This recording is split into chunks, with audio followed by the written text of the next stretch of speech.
धन्यवाद आणि नमस्कार गिरीश आणि सगळे इतर पाहुणे कोण कोण आलेत मला माहित नाही आता.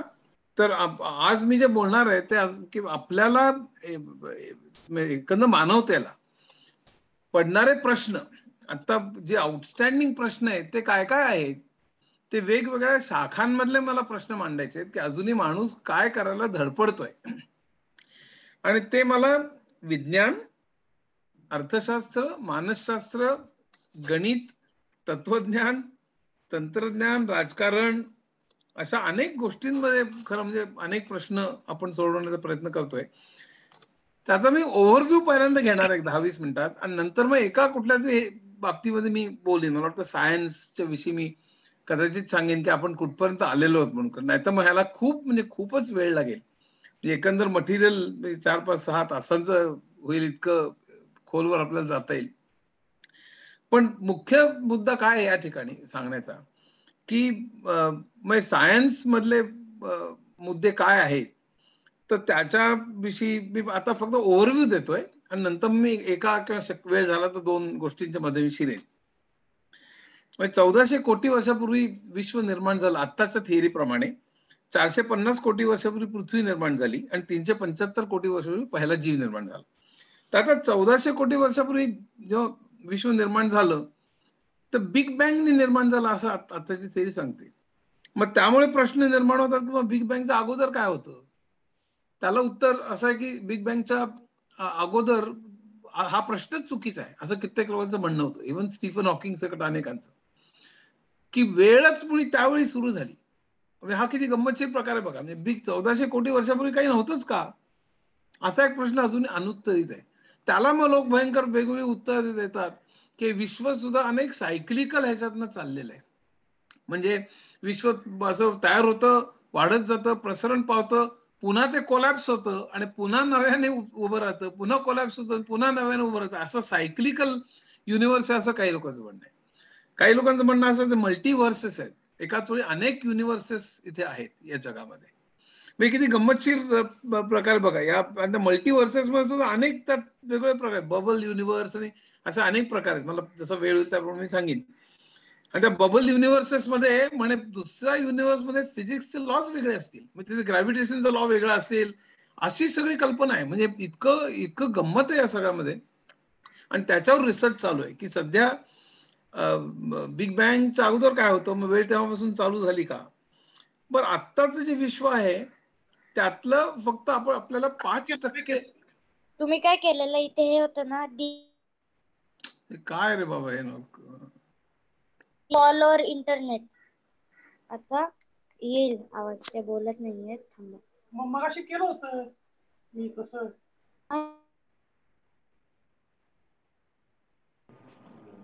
सर आपण बोलू शकता. आपले जे गेस्ट जॉईन होतात सर त्यांचा आवाज येतोय सर. मुलांना जरा थांबा ना बघ प्लीज. हा आपण नाही सर.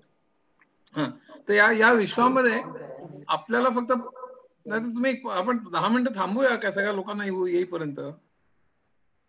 बाहेरचे जे जॉईन होत आहेत त्यांचा आवाज आहे सगळा. बाहेरचे अनेक लोक जॉईन होत आहेत ना, त्यांचा थोडासा नॉईस येतो फक्त जॉईन होत असताना. त्यांना फक्त रिक्वेस्ट करा की येताना आवाज करू नका म्हणून. बरं हा. तर आता हे जे विश्व आहे त्या विश्वामध्ये आपल्याला फक्त 5% विश्व कळलेलं आहे. 95% जे विश्व आहे त्याला dark matter and dark energy म्हणतात. म्हणजे हे जे आपल्याकडे जे असंख्य तारे आहेत आणि तारे आणि ग्रह आणि सूर्यमालिका आणि हे सगळं म्हणून किती आहे, म्हणजे काल सगळ्यांनी त्याच्याविषयी बिलियन्स अँड बिलियन्स असं एक पुस्तक लिहिलेलं आहे. म्हणजे गंमत अशी की आपण समजा एखाद्या समुद्राच्या किनाऱ्यावर गेलो आणि हातात जर का वाळूचे बारीक बारीक कण जर का घेतले तर किती कण होतात हे मोजलेत लोकांनी, ते 10,000 कण होतात. आणि काल सगळ्यांना असं म्हणतो की सगळ्या पृथ्वीवरच्या सगळ्या समुद्र किनाऱ्यांवरची सगळी वाळू जर का आपण एकत्र केली तर त्यात जेवढे कण असतील, कल्पना करा एका मुठीत 10,000, एक सगळ्या समुद्र किनाऱ्यांवरची सगळी वाळू त्यातले कण एकत्र केले त्याच्या अनेक पटीने एवढे ग्रहण तारे विश्वात आहेत. आणि ते आपल्याला माहित असलेले 5% पैकी आहेत. म्हणजे 95% डार्क एनर्जी आणि डार्क मॅटर आहे. मी त्याच्याविषयी बोलेन आपल्याला वेळ मिळाला तर. आणि हा जो सगळा प्रकार आहे तसंच सूक्ष्म कण म्हणजे अणूच्या मध्ये सुद्धा आपले अणू कशाने बनलेले आहेत. एक लक्षात ठेवा या सगळ्यामध्ये एक बेसिक कॉन्सेप्ट अशी की फिजिक्स हे सगळ्याच्या मध्ये आहे. फिजिक्स हे सगळ्याच्या मध्ये आहे. म्हणजे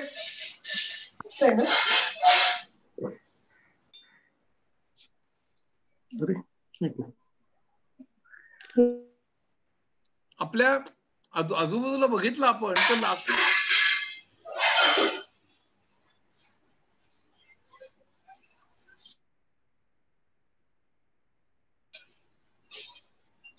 म्यूट माय ऑडिओ.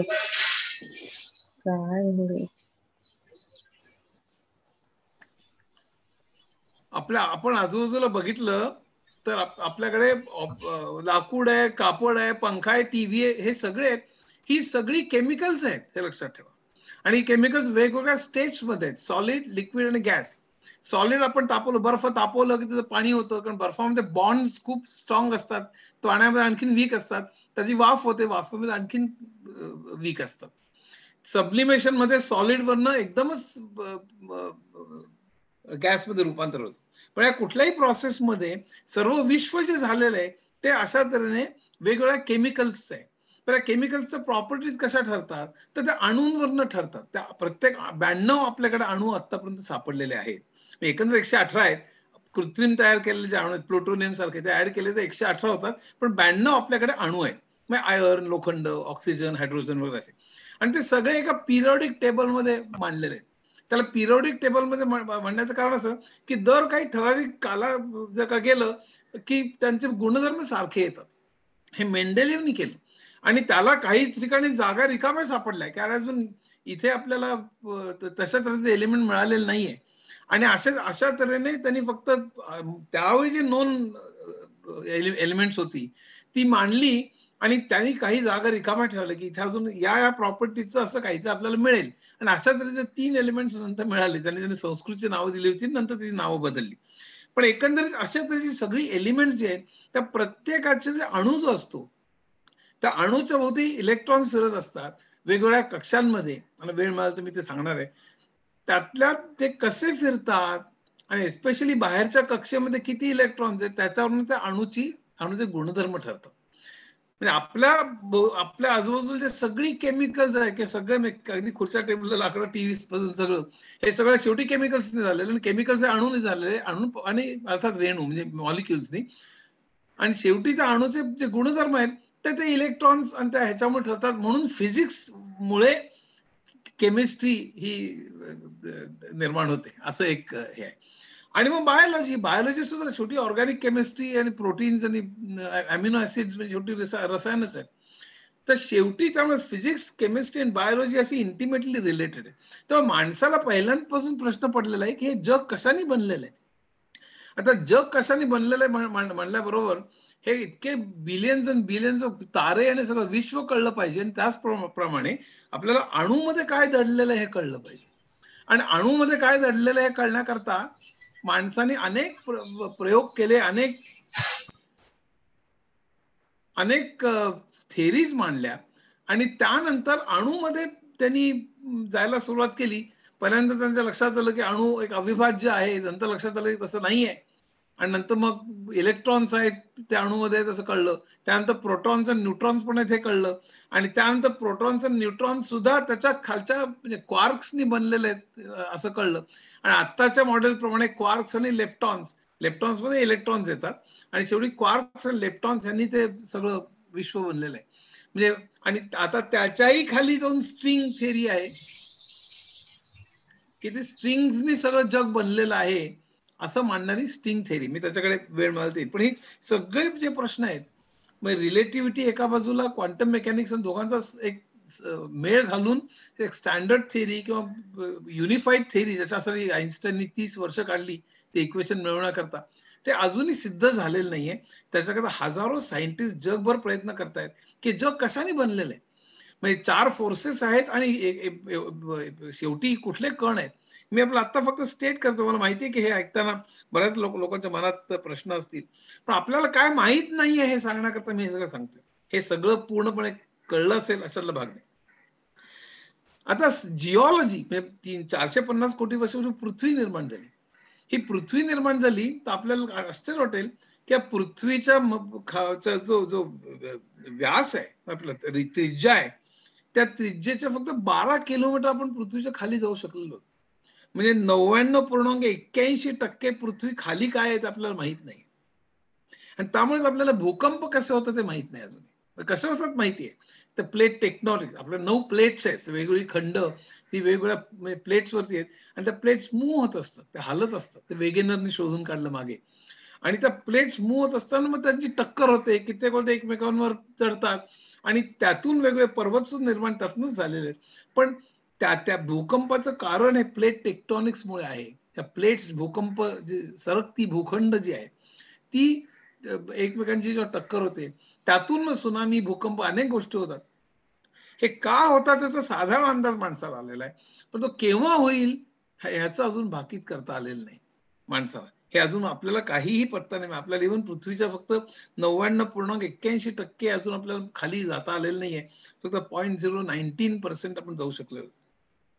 आता जीवशास्त्रामध्ये तुम्हाला सांगतो आपल्याकडे एकंदर किती तऱ्हेचे प्राणी आहेत हे जर का तुम्ही जर का हे काढलात ना तर आपल्याला प्रचंड म्हणजे अंदाज येईल की आपल्याला काय माहित नाही ते. सर गंमत म्हणून सांगतो शेवाळ्याच्या 700 पोट जाती आहेत आणि 10,000 प्रकार आहेत. AJ स्मिथनं 700 याच्यावर पुस्तक लिहिलेलं आहे. 1980च्या दशकात पनामामध्ये 19 झाडांचे नमुने गोळा केले. स्मिथसोनियन इन्स्टिट्यूट म्हणून आहे वॉशिंग्टनच्या जवळ वॉशिंग्टन मध्येच म्हणजे ते हेरी एर्विननी तिथे 1200 तऱ्हेचे भुंगे त्याला सापडले त्या फक्त 19 झाडांच्या नमुन्यामध्ये पनामा मधल्या आहे. एकंदर जगामध्ये किती असतील बघा.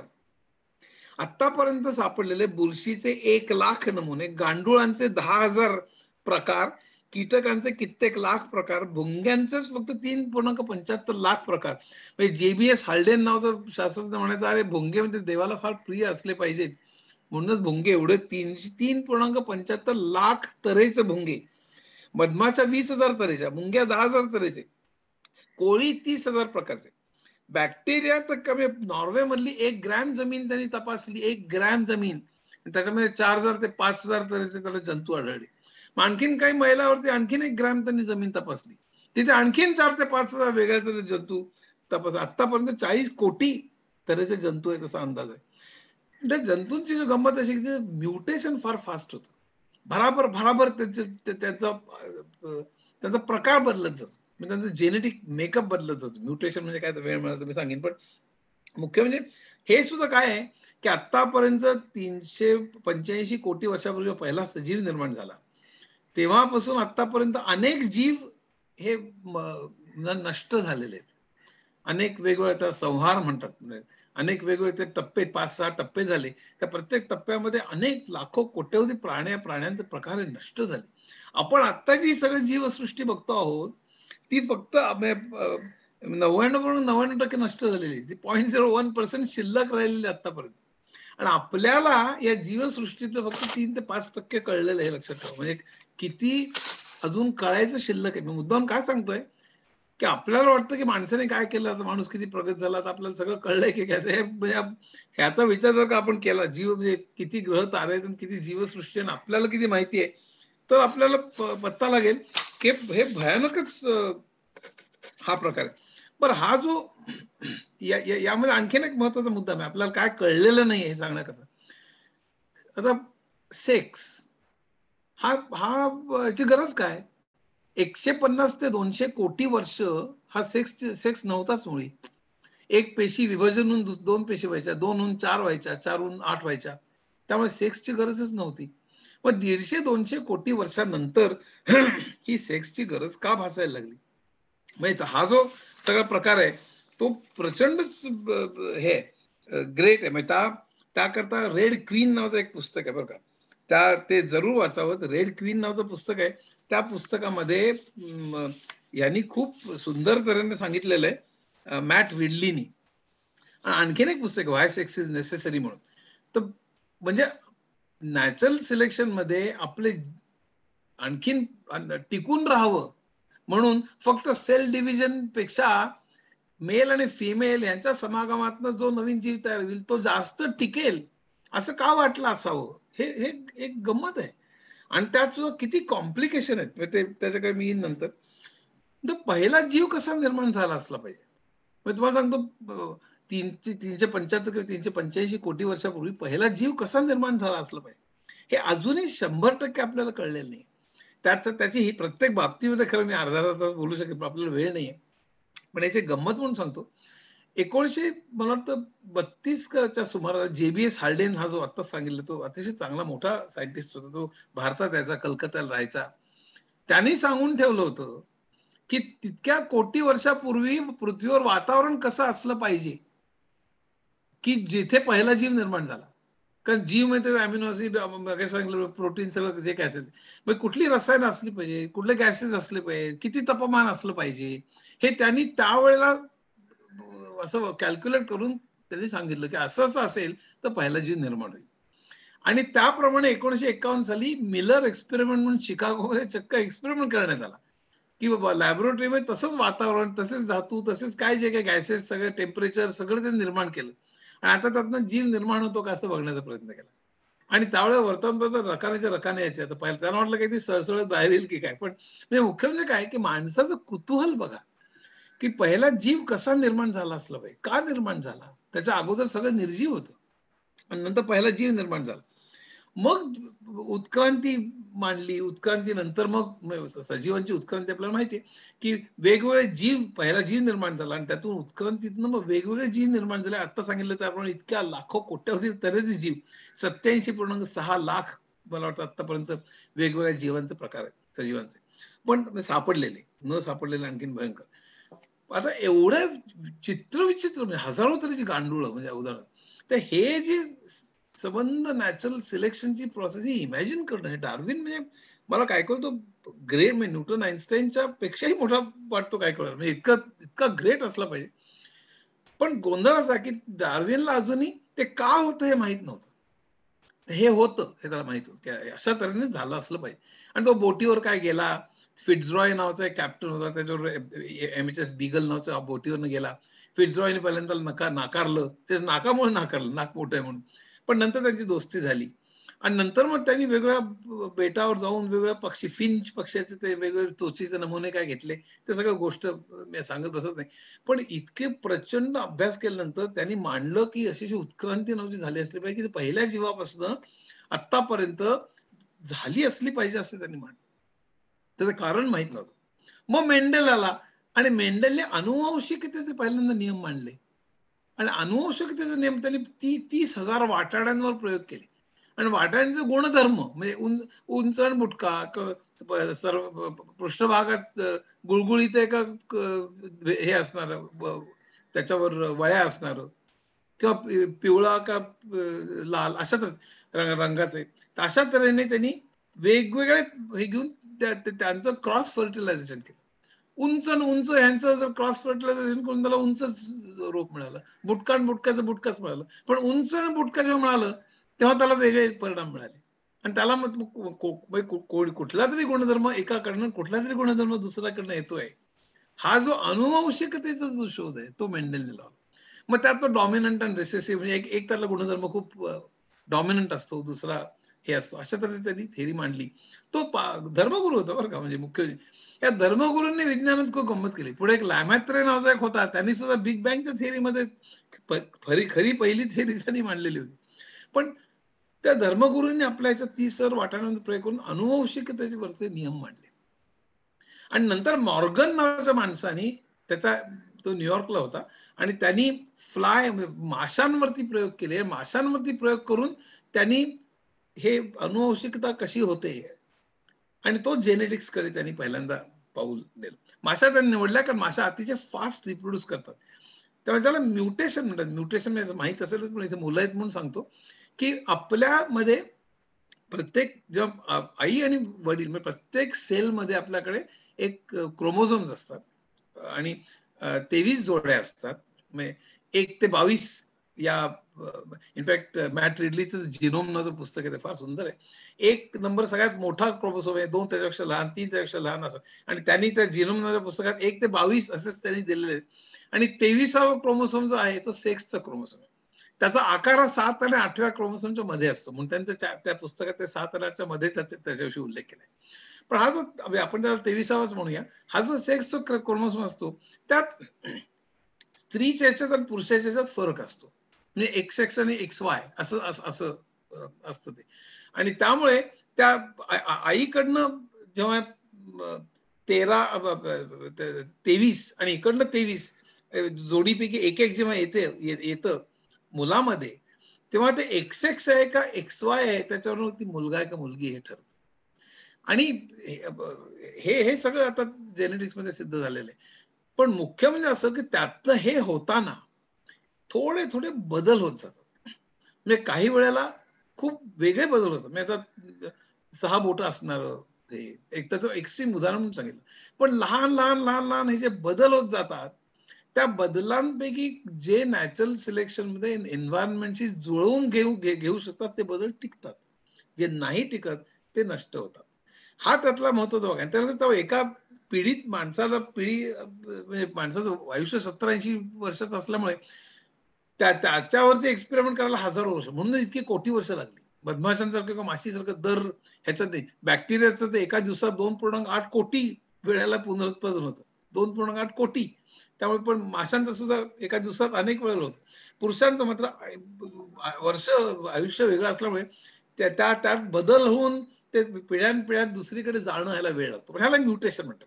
हे म्युटेशन झाल्यामुळे त्याच्यात प्रत्येक सजीवांमध्ये बदल होत गेले. म्हणजे कल्पना करा, एवढ्या कोटी वर्षांमध्ये हे बदल होत होत होत होत माणूस निर्माण झालेला आहे. हे काय भन्नाट कल्पना आहे. आता ही जी म्हणजे जेनेटिक्स आणि एव्होल्युशन हे जे एकत्रीकरण आहे, हे एकत्रीकरणाला मॉडर्न सिंथेसिस म्हणतात. त्याच्या अगोदर JBS हाल्डेन आणि डोब्झॅन्स्की नावाची माणसं होती, त्यांनी म्हणजे जेनेटिक्स वरती बराच अभ्यास केलेला होता.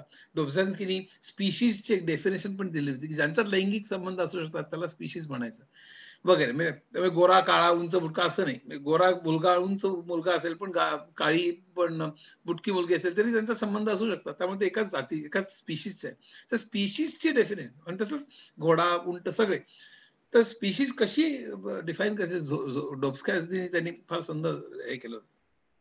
तर पॉप्युलेशन जेनेटिक आणि पॉप्युलेशनचा त्यांनी संबंध लावून त्याचा अभ्यास केलेला होता.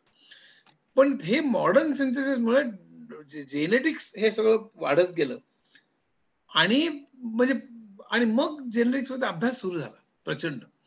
आणि मग ह्युमन जिनोम प्रोजेक्ट हा की 7 जेनेटिक सिक्वेन्स की म्हणजे क्रोमोसोम जो असतो तर क्रोमोसोम मध्ये DNA असतो आणि DNA हा एक रेणू आहे आणि त्या रेणूचे काही भाग म्हणजे जीन्स आपण जर का म्हणालो, या जीन्स वरून आपले गुणधर्म ठरतात. हे जीन्स म्हणजे प्रोटीन्स तयार करतात. आपला प्रत्येक सेल म्हणजे प्रोटीन तयार करायचा कारखाना आहे खरं. तर प्रत्येक जीन वरती काही इन्स्ट्रक्शन्स असतात, त्या इन्स्ट्रक्शन्स ट्रान्सपोर्ट केल्या जातात RNA मुळे आणि नंतर ते प्रोटीन तयार होतात. त्यात आपल्याला शिरायला नको. प्रश्न काय या ठिकाणी की हे सगळं होत असताना हा जो DNA आहे त्याच्यामधले कुठले जीन्स आपले सिक्वेन्स त्याचं करणं, त्याचं कार्य समजून घेणं, ह्याच्याकरता ह्युमन जिनोम प्रोजेक्ट नावाचं केलं होतं. शेकडो त्याच्यात सायंटिस्ट काम करायचे. वॉशिंग्टनच्या जवळ त्यांचं ऑफिस होतं. मला काही वेळा जाण्याचा योग आलेला आहे. 2003 साली तो प्रोजेक्ट पूर्ण होणार होता. 2000 सालीच तो पूर्ण झाला. बिल क्लिंटन टीव्हीवर आला आणि त्यांनी सांगितलं हा प्रोजेक्ट कम्प्युटर सिम्युलेशनमुळे इतक्या लवकर पूर्ण होऊ शकला. आपल्याला त्यामुळे जेनेटिक सिक्वेन्स मधल्या कित्येक गोष्टी कळल्या, पण अजून आपल्याला कित्येक गोष्टी कळलेल्या नाहीत. मी तुम्हाला सहज म्हणून सांगतो, DNA मध्येच जंक DNA नावाचा प्रकार आहे. जसं विश्वामध्ये आपल्याला 5%च कळलेलं, 95% डार्क मॅटर आणि डार्क एनर्जी आहे, तसं इथे 98.5% जंक DNA आहे. म्हणजे आपल्याला फक्त अगदीच थोडा DNA कळलेला आहे असं म्हणायला काही हरकत नाही. आणि अजूनही तो उरलेल्या DNA वरती काम चालू आहे. आणि हे आपल्याला सगळीकडेच दिसेल. जसं पृथ्वीचं सुद्धा मी मगाशी सांगितलं तर 99.99 आपल्याला अननोन आहे अजून. तारे आणि ग्रहांच्या विषयी तसंच आहे. सजीवांच्या विषयी आपल्याला जे माहिती आहे ते फक्त 3 ते 5% आहे. तसंच इथे DNA मध्ये फक्त आपल्याला कळलेला DNA हा कमी आहे, तो सुद्धा पूर्णपणे कळलेला नाही. त्यात इतकं कॉम्प्लिकेटेड आहे, म्हणजे एका दुसऱ्यावर होणारा परिणाम वगैरे असं. पण खूप प्रचंड रिसर्च चालू आहे त्याच्यावरती आणि त्यामुळे त्यात बरेच ब्रेक थ्रू मिळण्याची शक्यता आहे. आता हे सायन्स मधले हे प्रश्न झाले. असेच प्रश्न इकॉनॉमिक्स मध्ये आहेत. मी इकॉनॉमिक्स मधले आपल्याला जे प्रश्न आहेत अजूनही पडणारे प्रश्न आहेत, मग त्याची जर का मी संबंध हिस्ट्री सांगत बसत नाही, पण अगदी थोडक्यात मी टप्पे सांगतोय.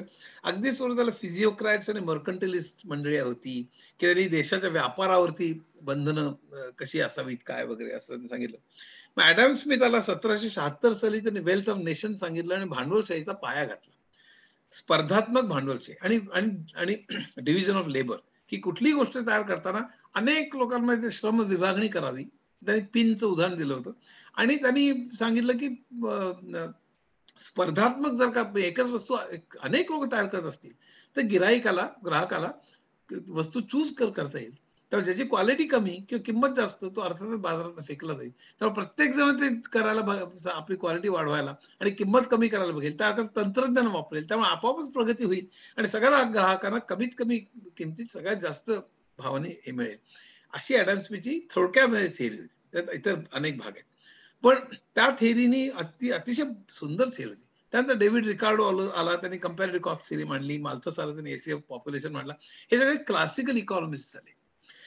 कार्ल मार्क्सने त्याला पहिल्यांदा आव्हान दिलं आणि त्याने सांगितलं ही संबंध कॉम्पिटिटिव्ह कॅपिटलिझम आहे, तो कॉम्पिटिटिव्ह राहणार नाही. त्यात मोनोपोलीज डेव्हलप होतील आणि मोनोपोलीज डेव्हलप झाल्यानंतर त्याच्यानंतर कॅपिटलिझम मध्ये कॉन्ट्रडिक्शन्स तयार होतील, इनइक्वॅलिटी तयार होईल. कॅपिटलिस्ट हे कामगारांची पिळवणूक करतील आणि ह्या कॉन्ट्रडिक्शन्समुळे ओव्हर प्रोडक्शन होईल, माल खपणार नाही, असं बरं मार्क्सची थेरी खूप मोठी होती. पण एकंदरीत मार्क्सनी कॅपिटलिझम स्वतःच्या कॉन्ट्रडिक्शन मुळेच कसा स्वतःवरती घाला घालेल आणि नाहीसा होईल, म्हणजे थोडक्यात कॅपिटलिझमचा अंत होईल किंवा अस्त होईल स्वतःच्या कॉन्ट्रडिक्शन्समुळे, असं मार्क्सने दास कॅपिटल मध्ये सांगितलं, दाखवून दिलं. मार्क्सच्याच वेळेला मार्जिनलिस्ट नावाची मंडळी, त्यात मार्शल होता, त्यात डिमिनिशिंग रिटर्न्स आणि इनडिफरन्स कर्व्हज आणि सप्लाय डिमांड वगैरे असे सगळे हे आले. आपण जे शाळेत इकॉनॉमिक्स शिकतात जनरली म्हणजे सप्लाय डिमांड प्राइस कर्व्हज वगैरे ही सगळी त्याच्यात ती मांडली गेली, इनडिफरन्स कर्व्हज आणि हे वगैरे. त्यानंतर 1920 साली पुन्हा न्यू क्लासिकल इकॉनॉमिक्स आलं की जे पुन्हा मार्केट बाजारपेठेचे जे नियम आहेत ॲडम स्मिथ किंवा या मार्जिनलिस्ट लोकांनी मांडलेले ते सगळे आपली इकॉनॉमी कंट्रोल करतील आणि बाकी सरकारने याच्यात अजिबात लुडबुड करू नये असं त्याच्यामध्ये सांगितलेलं होतं. या सगळ्या न्यू क्लासिकल मंडळींनी सांगितलं. आणि त्याच्यात ऑस्ट्रियन स्कूल पण आलं, त्यात हाईक होता, मायझेस होता, अशी बरीच मंडळी होती. ती सगळी प्रचंड सरकारच्या प्रचंड विरुद्ध, प्रायव्हेट प्रॉपर्टीच्या बाजूनी आणि अशा तऱ्हेची सगळी मंडळी होती. पण 1930 साली ग्रेट डिप्रेशन आलं, मागणी पडली मालाची जशी आता पडलेली तशी. लोकांकडे पैसाच नाही आणि लोकांकडे पैसा नाही म्हणल्यानंतर कारखानदारांनी कारखाने काढणं बंद केलं. मग कारखानदारांनी रोजगार पुन्हा कमी झाला, रोजगार कमी झाला म्हणजे आणखीन मागणी कमी झाली, मग आणखी असं चक्र वाढत वाढत ग्रेट डिप्रेशन आलं, 25% बेकारी आली.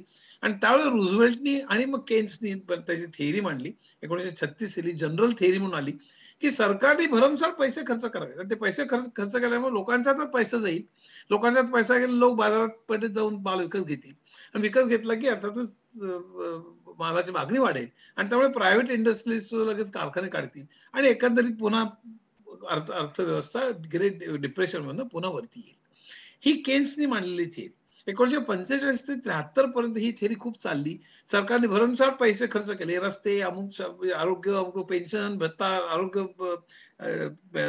बेकार भत्ता, पेन्शन सगळ्यावरती भरमसाठ सरकारने पैसे खर्च केले, वेलफेअर स्टेट्स निर्माण केली, इनइक्वॅलिटी कमी झाली, बेकारी कमी झाली, जीडीपी 2.8% वाढला, टॅक्सचा रेट खूप होता श्रीमंतांमध्ये, त्याला गोल्डन एज ऑफ कॅपिटलिझम म्हणतात. ते 1973 पर्यंत सुरू झालं. पण त्या 1961 साली फ्रीडमन नावाचा इकॉनॉमिस्ट आणि त्यांनी पुन्हा पूर्ण लिबरलायझेशन, पूर्ण भांडवलशाहीचा पुरस्कर्ता, सरकारची लुडबुड नको, श्रीमंतांवरचा टॅक्स कमी करा, असं सगळे थेरीज त्यांनी मांडल्या. ऍक्च्युअली श्रीमंतांवरचा टॅक्स कमी करा ही थेरी सप्लाय साइड इकॉनॉमिक्सची आहे, 1980च्या दशकात आली लाफर वगैरे मंडळींनी. पण एकंदरीत संबंध म्हणजे सरकारने काही करता कामा नये ही मतं पुन्हा पुढे यायला लागली. 1973च्या नंतर, 1980च्या नंतर रिगन आणि मार्गारेट थॅचर इंग्लंडमध्ये आल्यानंतर न्यू लिबरल संबंध सुरू झाला. गेले 40 वर्ष न्यू लिबरल थिअरीचं दंगानाच चालू आहे. सरकारने सगळीकडे अंग काढून घेणं, सगळं कॉर्पोरेट्सनी मॅनेज करणं, प्रचंड विषमता वाढणं आणि औद्योगिकरण एक कॉन्सन्ट्रेटेड होणं, शहरांची बेसुमार वाढ होणं आणि पर्यावरणाचा त्यामुळे प्रचंड नासाडी होणं गेल्या 40 वर्षात, हे सगळं न्यू लिबरल हे झालं. आता त्यामुळे आपल्या पुढे प्रश्न काय आहे, न सुटलेला प्रश्न काय आहे? तर ऍडम स्मिथने सांगितलेलं कॅपिटलिझम बरोबर आहे. आपण आत्ताच्या कॅपिटलिझम वरती टीका करताना की आता पूर्ण मोनोपोलीज काढून टाका, पूर्ण हे करून टाका आणि संपूर्ण स्पर्धात्मक भांडवलशाही निर्माण करा असं म्हणायचं. पण मार्क्स तर म्हणतो की तसं होणं शक्य नाही, आपल्यालाही दिसतंय तसं होणं शक्य नाही म्हणून. आज ऑलिगोपोलीज सगळीकडे, भारतात का अमेरिकेत का सगळीकडे प्रचंड ऑलिगोपोलीज, मोठ्या बड्या कंपन्या, म्हणजे सोशल मीडियावरच्या कंपन्या आपल्याला माहितीच आहेत, ऑटो मधल्या पण 3 बिग कंपनीज माहितीच आहेत, इलेक्ट्रॉनिक्स मधल्या माहिती आहेत आपल्याला, कॉस्मेटिक्स मधल्या माहिती आहेत, सगळी फार्मा मधल्या माहिती आहेत, बिग फार्मा. या सगळीकडे प्रचंड मोनोपोलीज झाले. तर सगळे कॉर्पोरेट्स, ते कॉर्पोरेट सरकारवर दबाव आणतात, ते इलेक्शन जिंकतात, ते त्या आपण शिरायला नको. पण प्रश्न असा आहे, मग स्पर्धात्मक भांडवलशाही बरोबर आहे का सगळं सरकारने चालवायचं, रशिया चीन वगैरे यामध्ये केलेलं त्याप्रमाणे? तर सगळं सरकारने जर का केलं, पहिली गोष्ट सगळे सरकारने उद्योगधंदे चालवावेत असं मला स्वतःला वाटत नाही. मी सगळ्यामध्ये माझी स्वतःची मतं मांडण्यापेक्षा आपल्याला पडलेले प्रश्न सध्या बोलतोय, त्यामुळे आता मला फक्त हे सांगावंच वाटतंय की सगळं सरकारने उद्योग चालवायचे हे फार अवघड काम आहे. की तुम्हाला कुठल्या रंगाचा शर्ट हवाय, तुम्हाला कुठल्या रंगाची मोटार गाडी, हे सगळं सरकार कसं ठरवणार बाबा? तर ते फार अवघड आहे. त्यामुळे हा निर्णय कसा घ्यायचा, आपल्याला कशा तऱ्हेची समाज व्यवस्था हवी आहे, हा न सुटलेला प्रश्न आहे. मला स्वतःला असं वाटतं की टोकाची भांडवलशाही किंवा टोकाची आत्ताची भांडवलशाही विकृत आहे, त्याला क्रोनी कॅपिटलिझमच आहे. तर टोकाची भांडवलशाही आणि टोकाचं सगळं सरकारने करणं, या दोघांच्या मध्ये काही सापडतंय का? मला 2 वेगवेगळी सोल्युशन फक्त मांडायचे, लोकांनी विचार करावा. एक म्हणजे स्कॅन्डिनेव्हियन देशात जशी वेलफेअर स्टेट्स आहेत, ते एक तऱ्हेचं सोल्युशन होऊ शकेल. दुसरं म्हणजे कोऑपरेटिव्ह कॅपिटलिझम. म्हणजे कसं, रिचर्ड वॉल्फ नावाचा मनुष्य नेहमी मानतो, अमेरिकन इकॉनॉमिस्ट आहे, तो मार्क्सवादी म्हणतो स्वतःला, पण तो म्हणतो बाजारपेठ हवी आणि कंपन्या हव्या, त्या कंपन्या कम्पीट करतील आणि त्या त्या म्हणजे हे सगळं भांडवलशाहीचं म्हणजे बाजारपेठ नको, सगळं सरकारने लोकांना काय हवंय ते जाणून घ्यायचं आणि त्याप्रमाणे उत्पादन करून वाटायचं, हे नाही बरोबर. बाजारपेठ हवी, तर बाजारपेठेत म्हणजे प्राइस डिस्कव्हरी त्याला म्हणतात, की ती हवी की कुठल्या मालाला किती किंमत येणार आहे हे ठरेल, लोकांची डिमांड काय ते कळेल आणि आणि आणि आणि त्यानंतर त्याप्रमाणे वस्तू तयार करतील. पण ह्या सगळ्या वस्तू या कोऑपरेटिव्ह तयार करतील. फक्त बडे कॉर्पोरेट्स नाही तयार करणार, हे कोऑपरेटिव्ह तयार करतील आणि त्यामुळे त्याच्यावरती कंट्रोल हा फक्त काही बड्या कॉर्पोरेट्सचा आणि शेअर होल्डरचा असेल, पण तो कामगारांचा असेल. ही त्याची एक कल्पना आहे. मी सहज मांडतोय, गुगल मध्ये रिचर्ड वॉल्फ तुम्ही टाईप केलं तर कळेल. तर आपल्याला एकंदरीत पर्यावरणाचा ऱ्हास न होता, बेकारी न वाढवता, विषमता न वाढवता हे कसं करता येईल, हा विचार माझ्या डोक्यात सातत्याने असतो. मला असं हा प्रश्न फार मोठा आहे, आपण तो सोडवलाच पाहिजे. दुसरा प्रश्न असा की आजच्या भांडवलशाहीमध्ये तेजी आणि मंदी हे आपल्याला अजून प्रेडिक्ट करता येत नाही. जसं इकडे भूकंप प्रेडिक्ट करता येत नाही, तसे इथे तेजी मंदी प्रेडिक्ट करता येत नाही. आता उदाहरणार्थ मंदी आहे आपल्याला माहिती आहे, पण ज्याला ग्रेट डिप्रेशन म्हणतो तशा तऱ्हेचं डिप्रेशन येईल का, हे अजून आम्ही 14 पासून ऐकतोय की आता एका वर्षात मोठं डिप्रेशन येईल. 15 साली ते, 16 साली ते, 17 साली, आता कोविडमुळे मात्र ते खरोखरच येण्याची शक्यता आहे असं बरेच इकॉनॉमिस्ट म्हणतात. म्हणजे खरोखर किती येईल, काय येईल, 25% बेकार येईल का, लोक रस्त्यावर बेकार सगळे हिंडतील का, अजून काही सांगता येते. प्रेडिक्टेबिलिटी खूप कमी अजून. म्हणजे इकॉनॉमिक्सचे नोबेल प्राइजेस टिकर मॅथमॅटिकल इक्वेशन मार्केट स्टडी करणाऱ्या लोकांना बरीच मिळतात, पण अजूनही तेजी मंदीचे हे अजूनही प्रेडिक्ट कोणी करता आलं नाही. शम्पीटर पासून अनेक लोकांनी खूप पुस्तकं लिहिली त्याच्यावर, जोसेफ शम्पीटर, पण तरी सुद्धा त्याचं अजूनही प्रेडिक्शन कोणाला करता आलेलं नाही. एक महत्वाचा प्रश्न इकॉनॉमिक्स आणि सोशिओलॉजी किंवा सायकोलॉजी या सगळ्या संदर्भातला आपल्याला लक्षात घेतला पाहिजे, तो म्हणजे असा की कॉपरेशन महत्वाचं आहे का कॉम्पिटिशन महत्वाचे. आज आपल्याला सांगितलं जातं की कॉम्पिटिशन महत्वाची, किंवा पैसा जर का मिळत असेल तरच माणसं काम करतील. हा का पैशाशिवाय सुद्धा इतर मोटिवेशन असू शकतात. हे दोन प्रश्न फार महत्वाचे आहेत आपल्याला समाज व्यवस्थेचा विचार करायचा झाला. हा न सुटलेला प्रश्न आहे अजूनही, आणि त्याच्यावरती खूप विचार झाला पाहिजे. त्याची उदाहरणं द्या तुम्ही, की म्हणजे लोक काय म्हणतात की पैशाशिवाय माणसं काम कसं करतील. मी त्यांना विचारतो, पैशाशिवाय काम करत नाही, मग नासामध्ये कसं करतात, आपल्या इस्रोमध्ये कसे करतात, आपल्या सैन्यामध्ये कसं करतात. सैनिक एवढे जीव देतो, तो काय पैसे जास्त मिळतात म्हणून जीव देतो की काय. अशी शेकडो उदाहरणं आहेत. कित्येक लोक म्हणतात काय नाही, हे जर का सरकार जर का हे झालं तर संशोधन कसं होणार, त्या प्रायव्हेट कंपन्या आहेत म्हणून आपलं संशोधन पुढे जाते. ह्याच्या इतकं चुकीचं आर्ग्युमेंट मी ऐकलेलं नाही आतापर्यंत. संपूर्ण चुकीचं आर्ग्युमेंट आहे.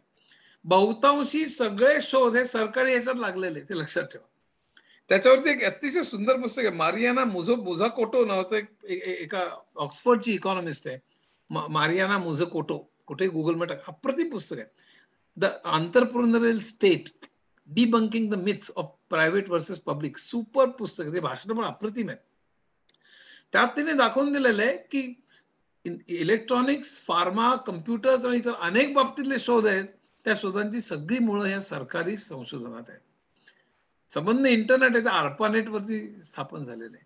आज ऍपल पासून सगळ्यात जी संशोधन आहे ती सरकारी ह्याच्यात जी काही संशोधन झाली होती त्याच्यात झालेलं आहे, ते लक्षात ठेवा.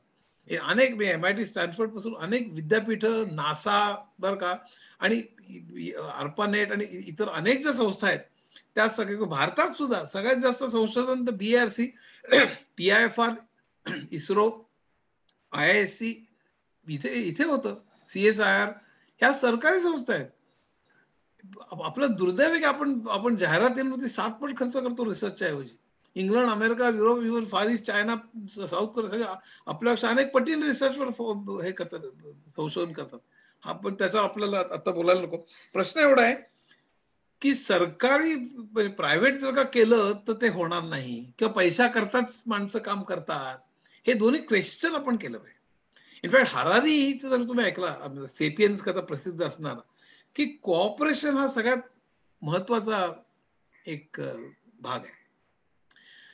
एक पुस्तक आहे सेल्फी जीन म्हणून, आणि ते पुस्तक लिहिल्यानंतर लोकांना वाटलं की त्या पुस्तकामुळे आपण सेल्फिश आहोत असं ह्याला म्हणायचं की, लेखकाला म्हणायचं की काय. पण तसं मुळीच नाहीये. सेल्फी जीन हे या पुस्तकाचा अर्थ की तो जीन हा सेल्फिश असतो. जीन आपलं अस्तित्व पुढे नेण्याकरता तो सेल्फिशली वागतो.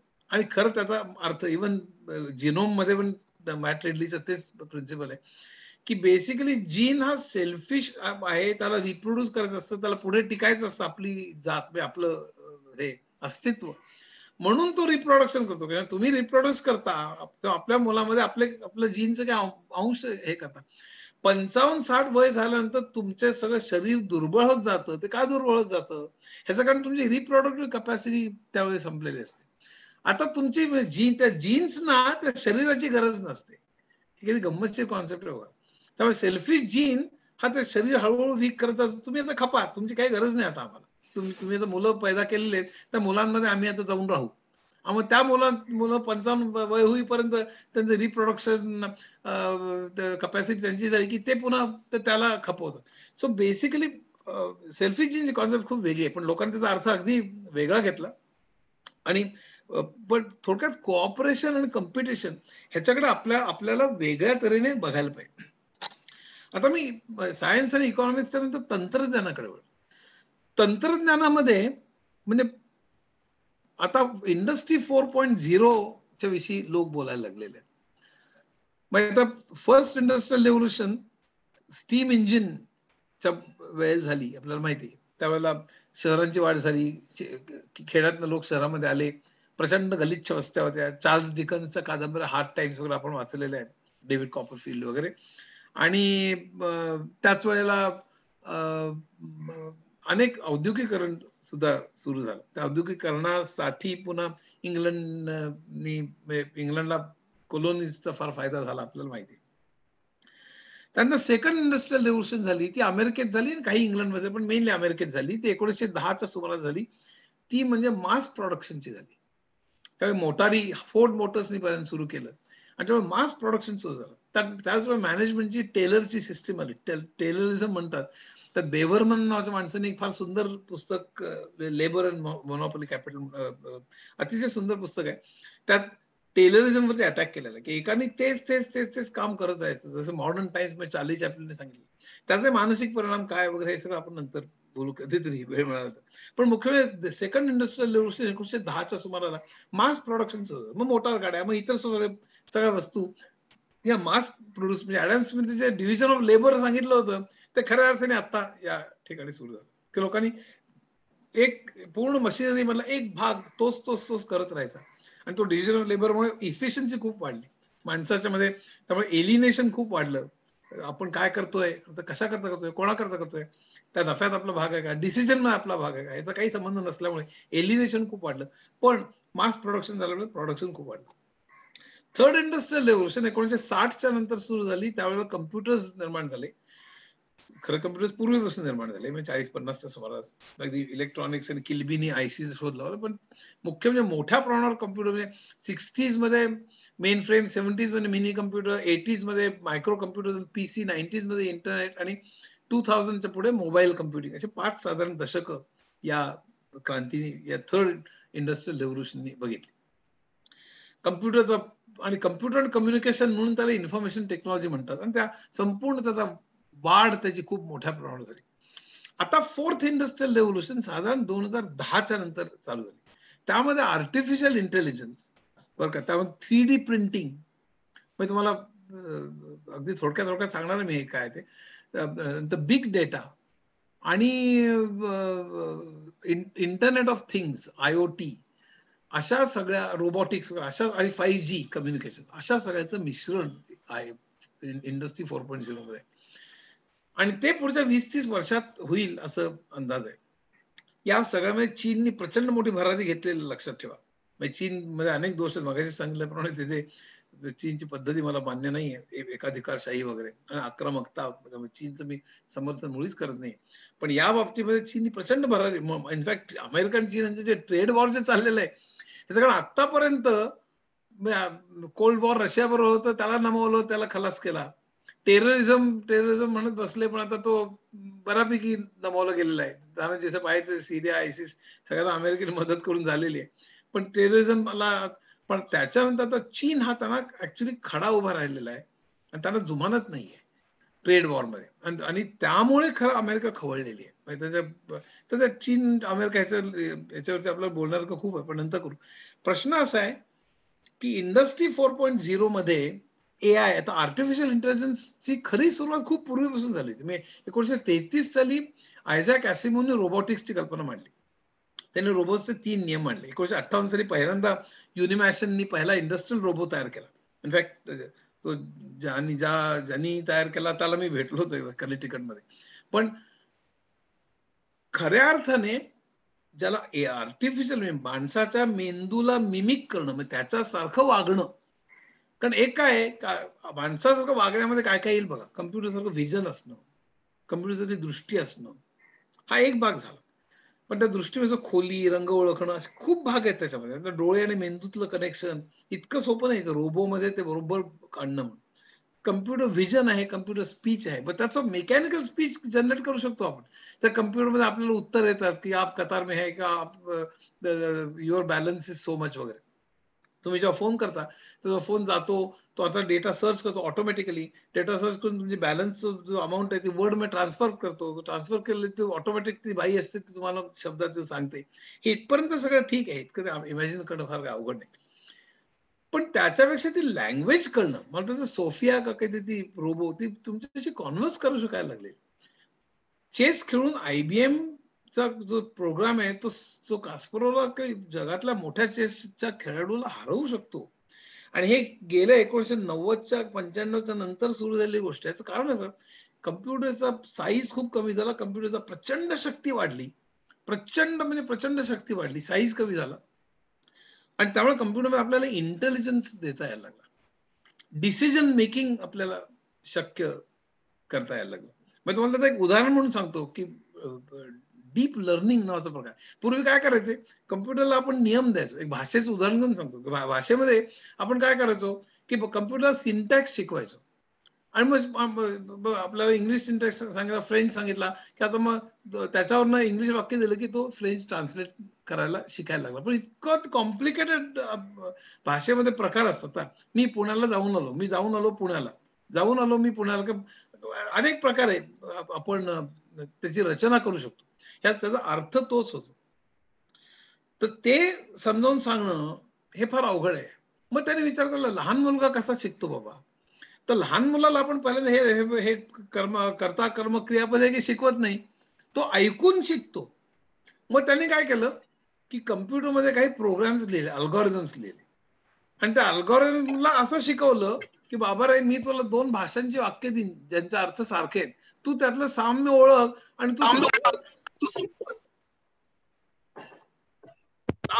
आणि त्या कम्प्युटरमध्ये साठवत जा नियम त्यातले. कॅनडामध्ये गोष्ट घडली, कारण कॅनडातला काही भाग फ्रेंचांनी ऑक्युपाय केला होता, काही इंग्रजांनी ऑक्युपाय केला होता. त्यांना त्यामुळे अनेक डॉक्युमेंट्सचं त्यांना ट्रान्सलेशन करावं लागत होतं. प्रत्येक इंग्लिश पाहिजे, फ्रेंच पाहिजे, इंग्लिश पाहिजे, करायचं कसं? मग त्यांनी हे सगळं अल्गोरिथम्स लिहिले आणि त्यांनी त्याला शिकवलं. म्हणजे दोन्ही सेंटेन्सेस द्यायची आणि कम्प्युटरच्या अल्गोरिथमने त्यातले नियम शोधून ते लिहून आपोआप ते लिहून ठेवण्याचा तो अल्गोरिथम होता, प्रोग्राम होता. आणि असं अनेक वेळा केल्यानंतर तो प्रोग्राम सशक्त होत गेला. ह्याला लर्निंग म्हणतात. जसं मुलगा शिकतो तसंच कम्प्युटरला आपण का नाही शिकवू शकत, हा त्यातला प्रश्न होता. आणि त्याप्रमाणे तो कम्प्युटर शिकला. आज साधारण 90 का 95 एक्झॅक्ट आपला माहित नाही एवढी टक्के डॉक्युमेंट्स ऑटोमॅटिकली ट्रान्सलेट होतात कॅनडामध्ये. हे उदाहरण मुद्दाम देण्याचं कारण असं की आता आकडे ओळखणं, फेस रेकॉग्निशन मध्ये डीप लर्निंग वापरलं जात आहे आणि अनेकच गोष्टींमध्ये. आता face recognition is very important automated किंवा ड्रायव्हरलेस कार्स मध्ये वगैरे. पण मी आता त्यात शिरत नाही, कारण इंडस्ट्री 4.0 इतका फास्ट सब्जेक्ट आणि त्याच्यावर माझा बराच रिसर्च चालू आहे. पण हा जो आर्टिफिशियल इंटेलिजन्स आहे, आपल्या सगळ्या गोष्टी त्या रोबोला करता आल्या पाहिजे. तो सोफिया जी रोबो आहे, सौदी अरेबियाचं नागरिकत्व मिळालं, ते आपल्याशी गप्पा मारू शकते आणि मतं व्यक्त करू शकते. म्हणजे प्रत्येक वर नाही, पण याचा अर्थ असा की अजूनही ट्रेनिंग देऊन अनेक गोष्टी पुढे ती अशा तऱ्हेचे रोबोट्स होऊ शकते. बिग डेटा म्हणजे आज एवढी इक्विपमेंट, एवढी इन्स्ट्रुमेंट्स, एवढे सेन्सर्स आणि एवढा सोशल मीडियावर एवढा प्रचंड डेटा निर्माण होतोय की त्या डेटाचा आपल्याला उपयोग करून काही कन्क्लुजन्स काढता येतात का? फक्त बिग डेटा म्हणजे डेटाचा व्हॉल्यूम मोठा आहे एवढा फक्त भाग नाही, त्याच्यावरून आपल्याला काही कन्क्लुजन्स काढता येतात का? त्याच्याकरता डेटा मायनिंग सारखं तत्व वापरतात. डेटाबेस आणि डेटा मायनिंग मध्ये फरक असा की डेटाबेस मध्ये तुम्हाला विचारावा लागतो प्रश्न. माझ्या वर्गात 100 मुलं आहेत, तर 5 फुटाच्या वरती उंची असलेल्या मुलांची मला यादी दे की डेटाबेस मध्ये मला काय विचारायचं माहित असतं, मला काय उत्तर हवंय माहित असतं. मग तो डेटाबेस मध्ये जातो आणि मला त्या 20 लोकांची यादी देतो. हा झाला डेटाबेस, एसक्यूएल क्वेरीज किंवा असं काहीतरी. डेटा मायनिंग मध्ये तसं नसतं. डेटा मायनिंग मध्ये आपण त्याला फक्त बराच डेटा देतो आणि त्याला कन्क्लुजन काढायला सांगतो. त्याला स्टॅटिस्टिकल कोरिलेशन वापरून तो वेगवेगळ्या डेटामधली कोरिलेशन काढतो. म्हणजे जे MBA झालेले आहेत, त्यांना 3 वर्षाचा अनुभव आहे, ते साधारणतः मोटार घेतात. असं साधारण त्यांना कोरिलेशन आढळलं की ते ताबडतोब बँकेला ते कळवतात की हे कोरिलेशन तुमच्या सगळ्या डेटामधनं हे मला मिळालेलं आहे. मग बँक त्यांच्या कॉल सेंटरला सांगतं की ते सगळे MBA आणि अमुक मंडळीचं फोन नंबर ते मिळवतात, विकलेही जातात कित्येक वेळेला. आणि मग बँक त्यांना कॉल सेंटरवरनं सारखे तुम्हाला कारचं लोन हवंय का, कारचं लोन हवंय का असं विचारत राहते. हे एक सिंपल उदाहरण झालं. पण त्याचा उपयोग मग राजकीय याच्याकरता सुद्धा होऊ शकतो. ठराविक तऱ्हेचे मेसेजेस कोण कोणाला पाठवतंय, मग दहशतवादी त्यातनं पकडले जाऊ शकतात का? कारण ठराविक तऱ्हेचे मी मेसेज पाठवतो बॉम्बच्या विषयी, इतर त्यांची कोड भाषा सुद्धा ओळखून वगैरे. तर अशा बिग डेटाचा वापर राजकीय, आर्थिक, त्याच्यातून केम्ब्रिज अनालिटिका आणि फेसबुकला जे संबंध वादावधी चालली त्याच्यातून चालली की त्याच्यातले जे मेसेजेस आहेत त्या मेसेजेसवरनं तुम्ही माणसांचं प्रोफाइलिंग करून त्याच्यावर तुम्ही कंट्रोल ठेवू शकता का? आणि त्याच्यामुळे तुम्ही पॉलिटिकल पार्टीजना, ठराविक पॉलिटिकल पार्टीजना त्याचा फायदा करून देऊ शकता का? हा त्यातला महत्वाचा प्रश्न होता. पण बिग डेटा म्हणजे काय सांगण्याकरता मी तुम्हाला सांगेन.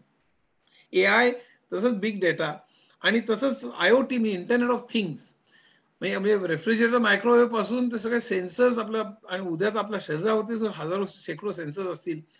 ते सगळे सेन्सर्स आणि अनेक इक्विपमेंट मधले सेन्सर्स, आतापर्यंत सेन्सर्स त्या इक्विपमेंट कंट्रोल करायचं काम करायचे. वॉशिंग मशीनला आपण ते फिरवलं की किती वेळ काय वगैरे, पण ते इंटरनेटच्या थ्रू कम्युनिकेट करू शकणं आणि ते रिमोटली तुम्ही नुसतं अमिताभ बच्चनची जाहिरात रिमोटली तो एसी चालू करतो वगैरे, हे एक उदाहरण झालं.